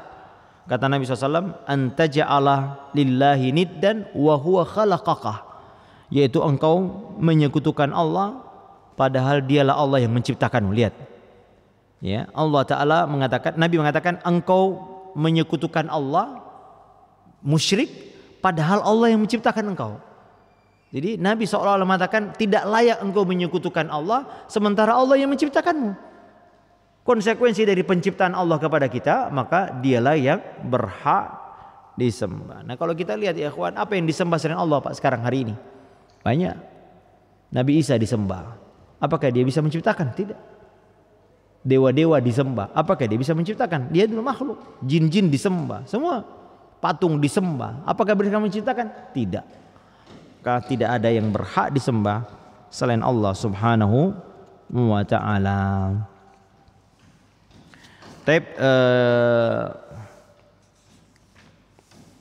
Selanjutnya ikhwan a'azanillahu wa iyyakum, ada dalil-dalil yang menunjukkan bahwasanya orang-orang musyrik Arab juga beriman dengan tauhid rububiyah. Nah ini, makanya para ulama membagi-bagi tauhid ini dalam rangka untuk mengenali penyimpangan orang-orang Arab pada saat itu, di mana kemusyrikannya. Ya, mana dalil-dalilnya? Banyak sekali ikhwan. Dan ini sebetulnya banyak yang membantah bahwasanya orang Arab itu tidak percaya dengan rububiyah. Jadi mereka mengatakan bahwasanya kalau yang penting kita mengakui bahwasanya Allah yang menciptakan, ini sudah tauhid. Karena ada sebagian kalangan ya ikhwah mengartikan la ilaha illallah dengan la qudra alal ikhtira ilallah. Nah ini, tidak ada yang mampu menciptakan selain Allah. Itu dia artikan tauhid begitu. Maka kalau mereka pergi menyembah sesembahan ke kuburan-kuburan, minta ini minta itu, mereka tidak anggap itu syirik. Karena yang penting tauhid itu meyakini bahwa tidak ada pencipta selain Allah. Nah, ini bahayanya ikhwan. Bahayanya pemahaman seperti ini, maka terbukalah pintu-pintu kesyirikan. Kalau ditanya, Pak ini syirik Pak, mereka mengatakan tidak, saya meyakini Allah yang menciptakan, masa syirik? Nah, ini dia. Karena mereka meyakini, ada dalam kitab-kitab mereka, la qudra alal ikhtira illallah, tidak ada yang mampu menciptakan kecuali Allah. Padahal tidak seperti itu. Kalau itu orang Arab sudah disebut bertauhid, tapi mereka dianggap musyrik. Nah, maka banyak dalil yang menunjukkan bahwa mereka mengakui tauhid rububiyah. Ya, di antaranya banyak Pak ya, banyak sekali dalil-dalil. Ya, kata Allah, "Qul may yarzuqukum minas sama'i wal ard." Siapakah yang memberi rezeki kepadamu dari langit? Amman yamlikus sam'a wal absar, yang menguasai pendengaran dan penglihatan. Wa may yukhrijul hayya minal mayyiti wa yukhrijul mayyita minal hayy, yang mengeluarkan yang hidup dari yang mati dari yang hidup. Wa may yudabbirul amra, siapa yang mengatur semua urusan. Fasayaqulunallah, maka mereka pasti akan mengatakan Allah. Tuh Pak, itu dalam surah Yunus tuh. Juga qul limanil ardu wa man fiha in kuntum ta'lamun sayaquluna lillah, katakanlah siapakah kepunyaan langit dan bumi ini, mereka akan mengatakan Allah. Wala in sa'altahum man khalaqas samawati wal ard wa sakhkhara asy-syamsa wal qamara la yaquluna Allah. Kalau kau tanya siapa yang menciptakan langit dan bumi dan menundukkan matahari dan bulan, pasti mereka akan menjawab Allah. Dan banyak lagi ayat-ayat seperti ini, banyak sekali Pak ya, ada banyak yang Al-Quran. Kalau kau tanya mereka siapa yang ini, pasti menjawab Allah. Ini dalil, ini ayat. Ya, kemudian diantaranya juga mereka juga berdoa kepada Allah. Pak, mereka tuh suka bersumpah demi Allah. Abdul Muttalib bersumpah, wallahi. Ya, ini menunjukkan bahwa mereka mengakui Allah Azza wa Jalla.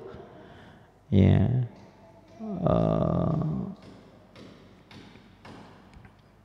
Kemudian juga kaum musyrikin juga beribadah kepada Allah terkadang. Ya. Mereka berhaji tiap tahun, Pak. Dan mereka meyakini Ka'bah ini adalah rumah Allah. Pada peristiwa Abraha, mereka semakin yakin bahwasanya Ka'bah ini milik Allah.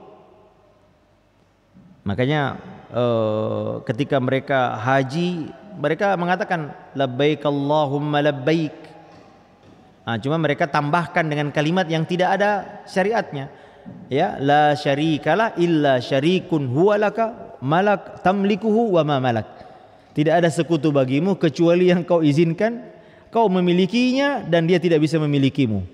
Makanya Nabi SAW ketika mendengar talbiyahnya mereka seperti ini, kata Nabi, qad waihak, cukup, wailakum, celaka kalian, kenapa kalian tambahin? Ya, jadi mereka tiap tahun haji. Ya, dan mereka mengucapkan labbaika Allahumma labbaik. Tapi kalau orang-orang Syiah itu, kalau saya pernah bersamaan haji dengan mereka, kadang-kadang mereka begini, Pak, labbaika ya Husain, labbaika ya Husain. Saya dengar sendiri.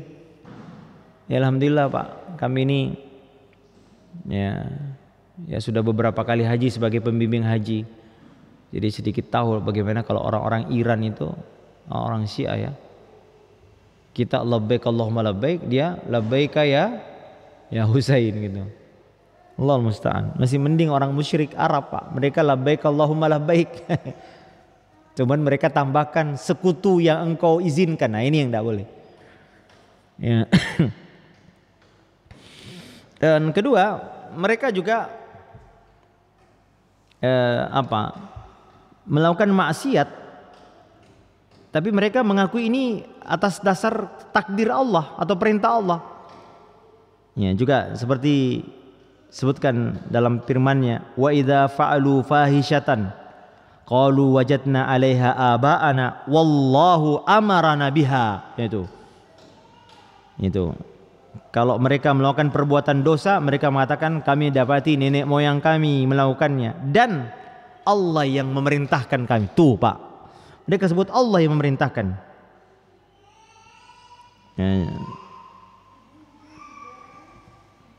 Nah, maka Allah Ta'ala bantah mereka. Qul innallaha la ya'muru bil fahsya ataquluna 'alallahi ma la ta'lamun. Katakanlah, Allah tidak perintahkan kalian melakukan perbuatan yang keji ini. Mengapa kalian mengada-adakan perkataan terhadap Allah apa yang kalian tidak tahu? Dan banyak lagi dalilnya Pak sebetulnya ya. Di antaranya ikhwan adalah mereka menamakan anak-anak mereka dengan Abdullah. Ya. Siapa yang mereka sebut Abdullah Pak? Banyak. Yang mendatangi Abdul Muttalib ketika beliau Abu Talib maaf, ketika beliau mau meninggal, Nabi mentalkinkan pamannya, ya ammi la ilaha illallah. Tapi di sampingnya ada dua orang. Siapa dua orang itu Pak? Abu Jahal dan Abdullah ibn Umayyah. Abdullah ibn Umayyah. Coba lihat. Dia Abdullah, tapi dia mempengaruhi Abu Talib. Targawu an millati Abdul Muttalib. Jangan keluar dari agamanya Abdul Muttalib. Padahal dia sendiri Abdullah. Ya, Abdullah ibn Umayyah Al-Mughirah kalau saya tidak salah ya. Kemudian ya, ayahnya Nabi Muhammad sallallahu alaihi wasallam bernama Abdullah padahal beliau belum lahir. Kok sudah ada nama Abdullah, hamba Allah. Siapa lagi ya?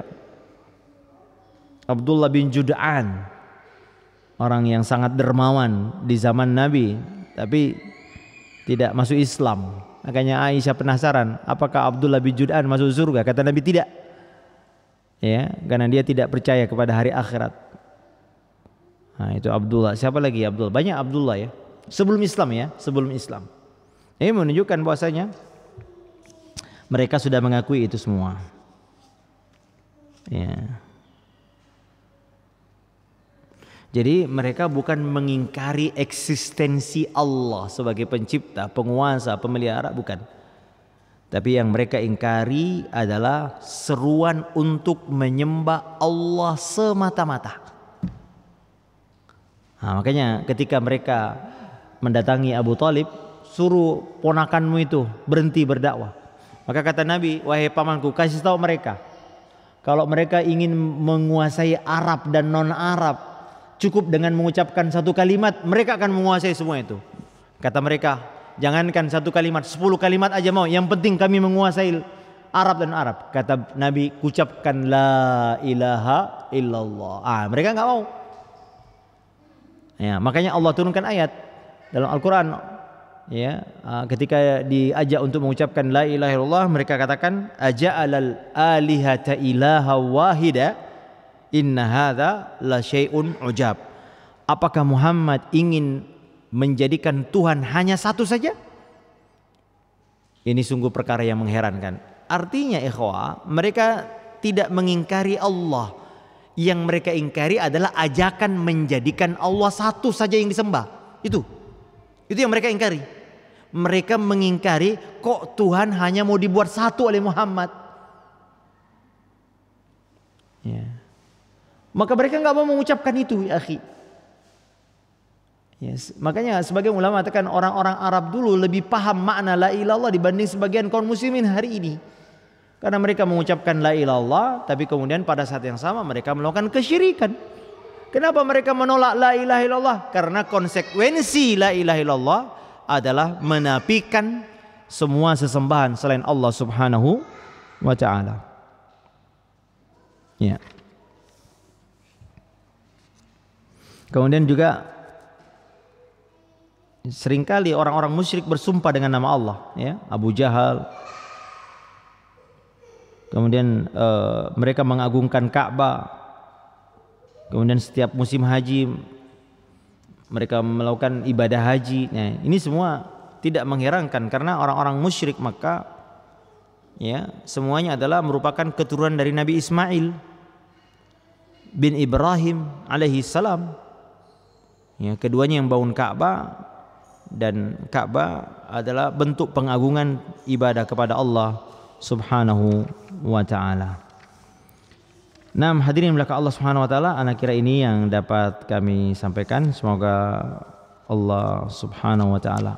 Ada sedikit tambahan sedikit. Apa saja penyimpangan dalam tauhid rububiyah?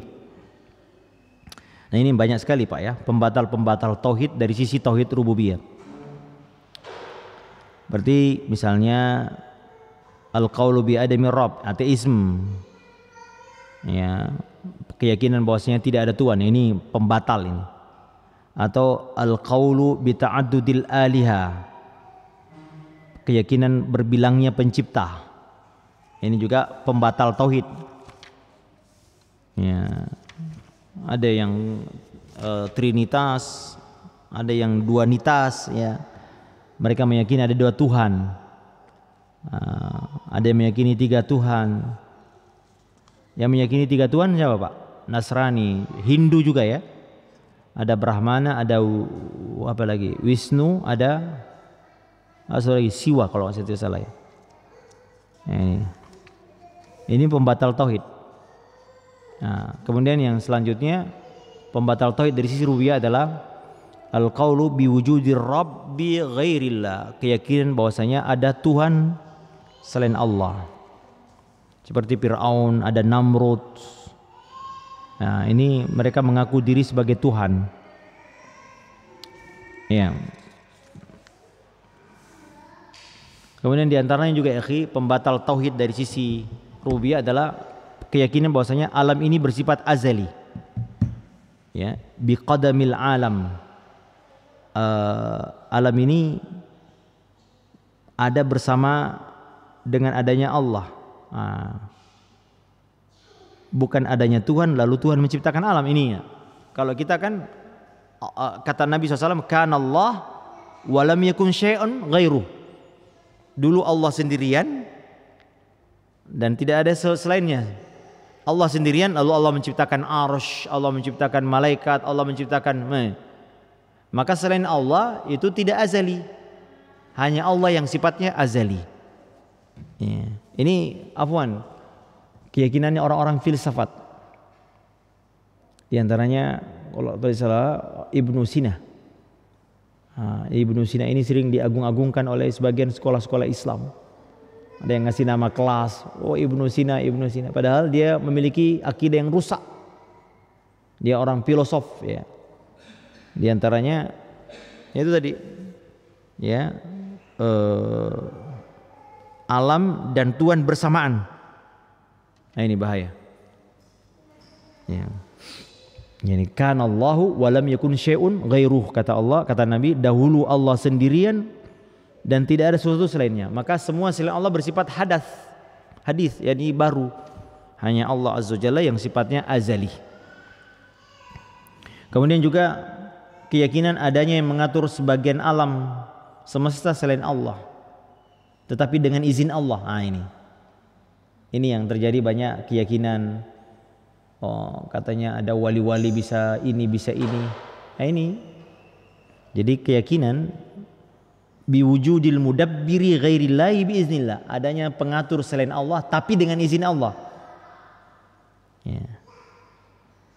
Seperti misalnya Allah Ta'ala memberi hak otonomi kepada sebagian makhluk untuk mengatur sebagian alam. Ini banyak diyakini di kalangan sebagian kaum muslimin. Ya. Yang benar ya akhi, Allah tidak pernah memberi satu pun hak otonomi kepada makhluknya, bahkan malaikat pun juga. Kecuali malaikat ini diizinkan oleh Allah Azza wa Jalla untuk mengatur hujan. Jadi sekadar melaksanakan perintah Allah saja, mereka tidak diberi hak otonomi. Karena itu tidak boleh kita minta kepada malaikat, malaikat tolong turunkan hujan, tidak boleh. Karena malaikat tidak memiliki hak otonomi. Pemilik hak otonomi adalah Allah Azza wa Jalla. Mereka hanya melaksanakan perintah Allah semata-mata. Kalau di Jawa ada apa itu nyai apa Roro Kidul ya. Ini merupakan pembatal tauhid dari sisi rububiyah. Kalau meyakini Nyi Roro Kidul pengatur penguasa pantai selatan, penguasa Merapi, penguasa Semeru. Nah, ini. Kemudian juga keyakinan sebagian orang-orang Rafidhah menyatakan bahwasanya imam-imam mereka bisa mengatur alam semesta ini. Nah, ini ya. Hanya. Kemudian juga ikhwan, keyakinan adanya wahdatul wujud. Ya. Bahwasanya Allah bersatu dengan makhluk. Ini lebih kufur daripada Nasrani. Kenapa? Karena orang Nasrani meyakini bahwasanya Allah bersatu dengan seorang makhluk bernama Isa. Tapi kalau wahdatul wujud, Allah bersatu dengan semua makhluk. Ada di anjing, ada di babi. Wah, ini waliyazubillah. Ini wahdatul wujud. Ya. Jadi bahaya ini ya. Jadi Allah Ta'ala ada di comberan, ini waliyatubillah. Ya. Kemudian juga keyakinan bahwasanya ada selain Allah yang bisa memberi manfaat dan bisa menolak madarat. Ini yang banyak terjadi juga ya ikhwah. Ada mereka pelihara ini, jin ini, jin itu. Mereka meyakini ada tempat-tempat tertentu. Saya baru diberitahu ada seorang teman yang tinggal di daerah Klaten atau Boyolali ya. Di situ ada tempat namanya Gunung Kemukus. Ya, orang kalau mau tirakatan mereka berzina di situ dengan anggapan itu bisa memberi manfaat. Hajat-hajatnya dikabulkan. Ini bahaya. Ya, ini yang banyak terjadi ikhwan. Makanya ada di Indonesia ada istilah tolak bala. Ada istilah tolak bala, bikin raja ini raja itu, melancarkan rezeki. Ya, ini kan rububiyah Allah. Ya, sebagian kita juga begitu. Kalau pergi Mekah di Jabal Rahmah itu mereka punya keyakinan katanya itu bisa mengentengkan jodoh. Ya, saya beberapa kali menjelaskan ini kepada jamaah yang salah paham. Nah, ini. Kemudian berhukum dengan selain hukum Allah, seraya meyakini bahwa selain Allah berhak untuk membuat hukum yang sama dengan hukum Allah atau bahkan lebih baik dari hukum Allah Azza wa Jalla. Ini pembatal tauhid rububiyah. Ya, berhukum dengan selain hukum Allah dan meyakini bahwa ada selain Allah yang berhak memiliki atau mengatur hukum dan hukumnya lebih baik atau setara. Ini bahaya. Ini membatalkan tauhid rububiyah. Ya. Karena Allah Ta'ala esa dalam menetapkan hukum. Maka ketika seorang meyakini ada selain Allah yang boleh menetapkan hukum yang nilainya sama dengan hukum Allah atau bahkan lebih baik, maka ia telah membatalkan tauhid rububiyahnya. Kemudian yang lain juga ikhwah, bahwasanya adanya planet atau makhluk-makhluk langit, benda-benda langit yang bisa mempengaruhi nasib manusia. Ya. Al-i'tiqadu bi ta'thirin nujum wal kawakib 'ala al-hawaditsil ardhiyah. Yakin bahwasanya pergerakan bintang dan planet-planet mempengaruhi alam, kejadian alam di bumi ini. Atau kalau biasa kita sebut dengan horoskop ya. Ini juga batal. Ya, membatalkan tauhid rububiyah kita kalau kita percaya dengan horoskop. Nah, ini. Ya. Kemudian juga di samping itu ada yang mengurangi atau mengotori ya kesempurnaan tauhid rububiyah kita. Yang mengurangi nilai tauhid dan mengotori kemurniannya. Apa itu? Di antaranya bersumpah dengan nama selain Allah. Kata Nabi, man halafa bi ghairillah faqad kafara aw asyraka. Siapa yang bersumpah dengan selain Allah maka ia telah berbuat kufur atau berbuat syirik. Kenapa? Karena tidaklah seorang bersumpah ya akhi kecuali mengagungkan. Ya. Maka tidak boleh kita mengagungkan sesuatu selain Allah Subhanahu wa taala.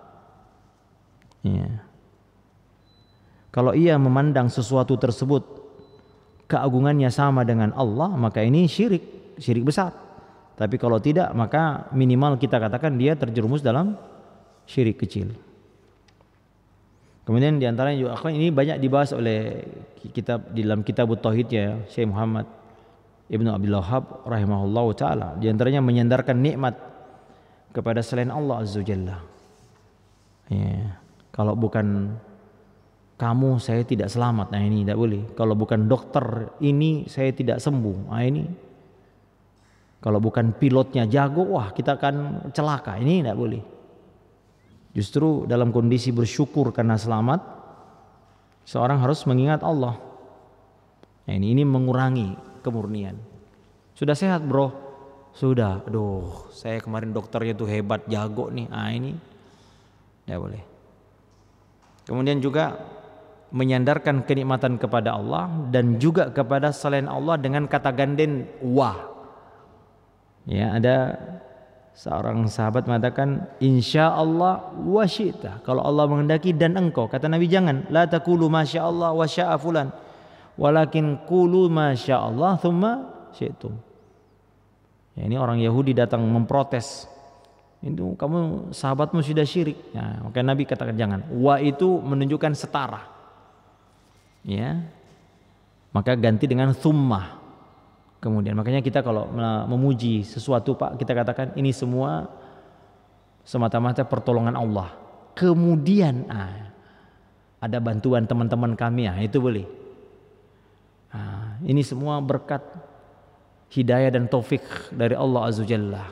Kemudian ya Pak ya, kemudian sesudah itu adanya kajian-kajian yang disampaikan oleh para asatizah kita, itu boleh. Karena kebaikan semua semata-mata milik Allah, bukan di tangan asatizah, tapi di tangan Allah azza jalla. Hidayah di tangan Allah azza jalla. Kemudian diantaranya juga mengucapkan kata seandainya. Kata Nabi jangan ucapkan kata seandainya, karena seandainya membuka pintu syaitan. Ya. Jadi seakan-akan protes kepada keputusan Allah. Coba seandainya begini, seandainya begini. Seakan-akan ia tidak setuju dengan apa yang Allah Ta'ala takdirkan. Makanya akhi, diantara hikmah atau manfaat menguatkan tauhid rububiyah ini adalah kita akan menjadi sabar atau redha terhadap apa yang Allah tetapkan, bahwa semua yang segala terjadi di muka bumi ini adalah murni betul-betul karena perbuatan Allah. Maka kita akan redha dengan ketetapannya. Ya. Kemudian diantaranya akhi, mencela waktu. Ya, jangan mencela. Kata Nabi la tasubbud dahr. Ya, Allah Ta'ala mengatakan yu'zini ibni Adam, anak Adam menyakitiku, yasubbud dahr wa ana ad-dahr, mereka mencela waktu padahal akulah pemilik dan pengatur waktu. Wa uqallibul laila wan nahar, aku yang menjadikan malam dan siang berganti. Enggak boleh ya akhi, hari celaka, hari sial, bulan sial, ini tidak boleh. Karena hakikatnya masa waktu itu tidak bisa berbuat apa-apa. Ya, ini nggak ada apa salahnya waktu. Waktu ini diatur oleh Allah, dia adalah sarana kita beramal. Kita nggak boleh mencelanya. Maka kalau kita mencela waktu, berarti kita mencela sang pengatur waktu, yaitu Allah Subhanahu wa Ta'ala. Di antaranya lagi mencela angin. Oleh kata Nabi la tasubbur rih. Ya, wa idza ra'aitum ma takrahuna faqulu, kalau engkau melihat sesuatu yang kau benci katakanlah Allahumma inna nas'aluka min khairi hadhihi rih wa khairi ma fiha wa khairi ma umirat wa na'udzubika min syarri hadhihi rih wa syarri ma fiha wa syarri ma umirat bihi. Aku berlindung atau aku bermohon kepadamu ya Allah kebaikan angin ini, kebaikan di dalamnya dan kebaikan dia diperintahkan. Sama juga begitu keburukannya. Ya. Karena sama dengan masa, angin juga tidak punya kehendak. Ia diatur oleh Allah Azza Jalla. Maka mencela angin berarti dia mencela yang mengatur angin ini. Ya. Kemudian diantaranya ikhwan, keyakinan bahwasanya perbuatan hamba bukanlah ciptaan Allah. Ini perkataan siapa Pak? Perbuatan kita bukan diciptakan oleh Allah, tapi ciptaan diri sendiri. Perkataan siapa Pak? Qadariyah. Orang-orang berlebih-lebihan dalam qadar. Ya. Mereka meyakini bahwasanya ada hal yang tidak diciptakan Allah di dalam semesta ini. Itu apa? Perbuatan hamba. Nah, ini berarti ada pencipta selain Allah. Makanya Nabi mengatakan al-qadariyatu majusu hadhil ummah. Qadar itu majusinya umat ini. Ya. Karena majusi itu, orang-orang majusi meyakini ada dua pencipta. Pencipta kebaikan dan pencipta keburukan. Maka orang-orang qadariyah menyatakan bahwasanya keburukan perbuatan manusia tidak diciptakan Allah. Maka kelazimannya apa ya ikhwah? Dari keyakinan qadar ini, ya, maka meyakini adanya pencipta selain Allah. Ini bisa membatalkan, bukan sekedar mengurangi lagi, membatalkan nilai tauhid rububiyah. Nah, hanya saja para ulama tidak mengkafirkan mereka karena adanya syubhat-syubhat yang ada pada mereka.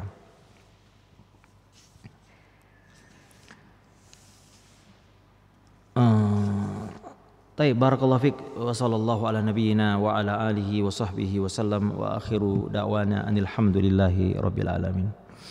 Baik ikhwan.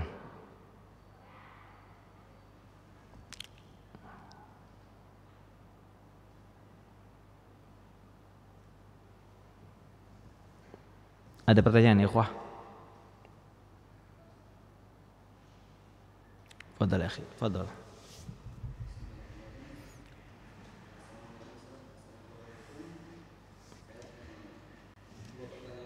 Fadal ya akhi.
Bagaimana jika orang-orang yang berkeyakinan akan bolehnya meminta kepada selain Allah dengan dalil atau meminta syafaat kepada selain Allah dengan dalil yang illa liman adinalah. Mereka meyakini bahwasanya wali-wali yang mereka yakini itu adalah orang-orang yang diberikan izin nama Allah Subhanahu wa taala. Bagaimana kita menjelaskan kepada mereka jika mereka berdalil dengan Barakallahu fik. Fik barakallah. Santai ya akhwah. Nah, dalam masalah mungkin insya Allah kita akan pelajari pada pertemuan yang akan datang tentang kaidah-kaidah asmaullah, asma wa sifah. Memang tidaklah semua perbuatan Allah Azza wa Jalla lalu kemudian berkonsekuensi dia adalah nama. Ya. Seperti tadi ada dalam Quran sunullah ya. Ya, tapi tidak disebut sana karena kalau diteliti makna sana'a mengandung kelemahan. Saya agak lupa penjelasan para ulama akhi tentang di mana bentuk kelemahannya. Saya agak lupa penjelasannya. Tapi misalnya ada juga nama Allah apa itu? As-Sakhi kalau nggak salah ya. Ya, Sakhi itu kedermawanan. Tapi kedermawanan ini mengandung orang dermawan karena terpaksa atau apa ya, ada aja. Jadi inilah indahnya bahasa Arab. Jadi karena nama Allah itu harus murni sempurna, tidak boleh mengandung kelemahan. Ya, ada sesuatu perkataan yang nampaknya mengandung kebaikan tapi justru di dalamnya mengandung kelemahan dari sisi bahasa misalnya. Maka kita Ahlus Sunnah wal Jamaah ikhwan dalam hal penetapan nama-nama Allah Azza Jalla adalah kembali kepada dalil. Ya, tidak boleh kita menetapkan nama-nama dan sifat Allah kecuali dalil Al-Qur'an maupun dari hadis-hadis Nabi sallallahu alaihi wasallam. Maka tidak boleh kita menamai Allah As-Sani'. Ya, walaupun sejatinya semua ini adalah sun Allah. Karena tidak ada dalil. Kemudian juga saya ingat wa makaru wa makarullah wallahu khairul makirin. Ya, maka tidak boleh kita menamakan Allah Al-Makir. Walaupun di situ Allah katakan wa makaru wa makarullah. Kenapa? Karena kalimat makaru, makarnya Allah ini hanya bisa sempurna kalau dalam konteks membalas. Kalau dalam mutlak al-makir, maka ini mengandung kelemahan. Ya, seperti nama Allah yang bergandengan al-qabidu, al-basitu. Ya, makna al-qabid, makna al-basit ini yang boleh. Tapi al-qabid itu akan sempurna kalau digandingkan dengan al-basit. Makanya tidak boleh kita mengatakan Abdul Qabid, adanya Abdul Basit. Nah ini, jadi ada sekali lagi insya Allah kita akan mendalami ini pada pertemuan yang akan datang ketika kita membahas tentang kaidah-kaidah dalam penetapan nama-nama dan sifat-sifat Allah Azza Jalla. Karena nama Allah harus disebut Asmaul Husna, kata Ibnu Taimiyah rahimahullah, di antara syaratnya adalah nama itu harus mutlak mengandung kebaikan. Ya, wallahu a'lam. Akhi, ana lupa penjelasan ulama kenapa As-Sani' ini dilarang disandarkan dipakai sebagai nama Allah. Ya, yang jelas di sana mengandung ketidaksempurnaan dalam penciptaannya. Tapi adapun Al-Khaliq, maka ini diantara nama-nama Allah, Al-Khaliq, Al-Khallaq, karena diantara maknanya adalah menciptakan sesuatu dari tidak ada. Juga ada Badi' atau Al-Badi', itu juga nama Allah, karena Al-Badi' itu adalah sempurna, menciptakan sesuatu yang tidak ada model sebelumnya. Ini termasuk kesempurnaan. Ya, adapun As-Sani, wallahu taala alam, tidak boleh disandarkan sebagai nama-nama Allah Subhanahu wa taala. Barakallahu fiik. Kemudian tadi apa yang kedua ya, akhi? Oh iya, dengan izin Allah. Man dzallati yashfa'u 'indahu illa biiznih. Nah, izin ini adalah apa? Sesuatu yang ditetapkan oleh syariat. Bukan menurut mimpinya, bukan menurut klaim mereka. Ya, siapa yang diizinkan Allah memberi syafaat? Ya, pertama yang bisa memberi syafaat di dalam Islam adalah amal-amal soleh kita. Jadi berdasarkan dalil, jadi bukan klaim dia wali yang bisa. Mana ada qul hatu burhanukum in kuntum shadiqin. Nah, syafaat dalam agama kita ada syafaat yang diterima, ada syafaat yang tertolak. Nah, syafaat yang diterima adalah syafaat yang diizinkan Allah Azza Jalla. Siapa yang diberi syafaat di dunia ya seperti amal-amal soleh kita, seperti 3 orang yang berdoa di dalam gua, terjebak dalam gua, lalu mereka ya di hari kiamat pun juga amal-amal soleh kita bisa memberi syafaat kita, puasa, bacaan Quran kita. Ini diizinkan oleh Allah, artinya ada syariatnya, ada dalilnya. Adapun perkataan orang-orang tasawuf, orang-orang sufi atau orang-orang Syiah bahwasanya imam-imam mereka beri syafaat, kita katakan mana dalilnya, syariatnya mana? Apakah ada perkataan Nabi sallallahu alaihi wasallam yang mengatakan iya bisa memberi syafaat? Tentu tidak. Jadi man azina lahu di sini adalah diizinkan Allah, yaitu berupa apa? Syariat. Ada enggak dalilnya Al-Qur'an atau As-Sunnah yang mengklaim bahwasanya mereka bisa memberi syafaat? Ya, hadza wallahu taala alam. Fadhal akhi.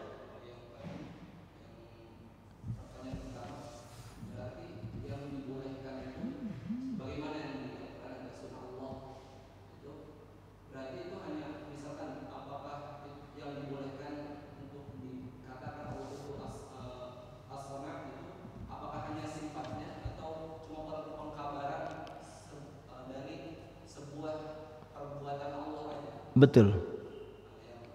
Berarti penciptaan juga boleh, atau yang dilarang penamaannya yang tidak boleh akhi, penamaannya. Adapun mengkabarkan Allah Taala, ini pengkabaran sifat. Jadi nama pasti mengandung sifat, tapi tidak selalu sifat adalah berkonsekuensi adalah nama. Nah, itu ya, itu kaidah dalam nama dan sifat. Nama Allah Ar-Rahman mengandung sifat Ar-Rahmah, ya. Tapi tidak semua sifat-sifat Allah, berarti sifat Allah menciptakan, sifat Allah membalas tipu daya, tidak selalu berkonsekuensi adalah sebuah nama. Jadi kalau sekedar pengkabaran maka ini boleh, sunullah, ya inilah ciptaan Allah. Tapi tidak boleh kita menamakan Allah dengan as-sani'. Nah, hal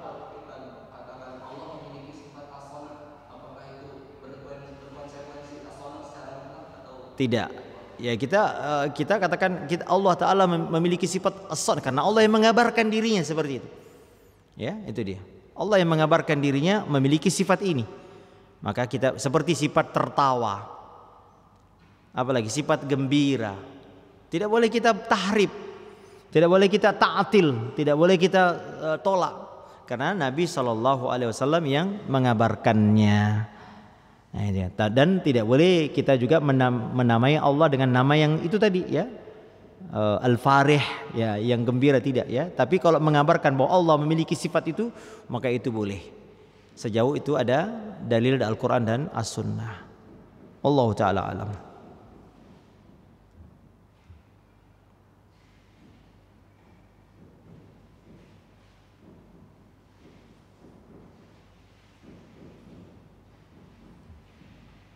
Ada lagi ikhwah?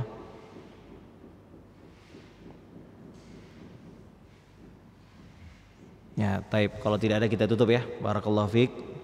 Sallallahu ala nabiyyina wa ala alihi wa sahbihi wasallam. Subhanakallah bihamdik asyhadu an la ilaha illa ant astaghfiruka wa atubu ilaik. Wassalamu alaikum warahmatullahi wabarakatuh.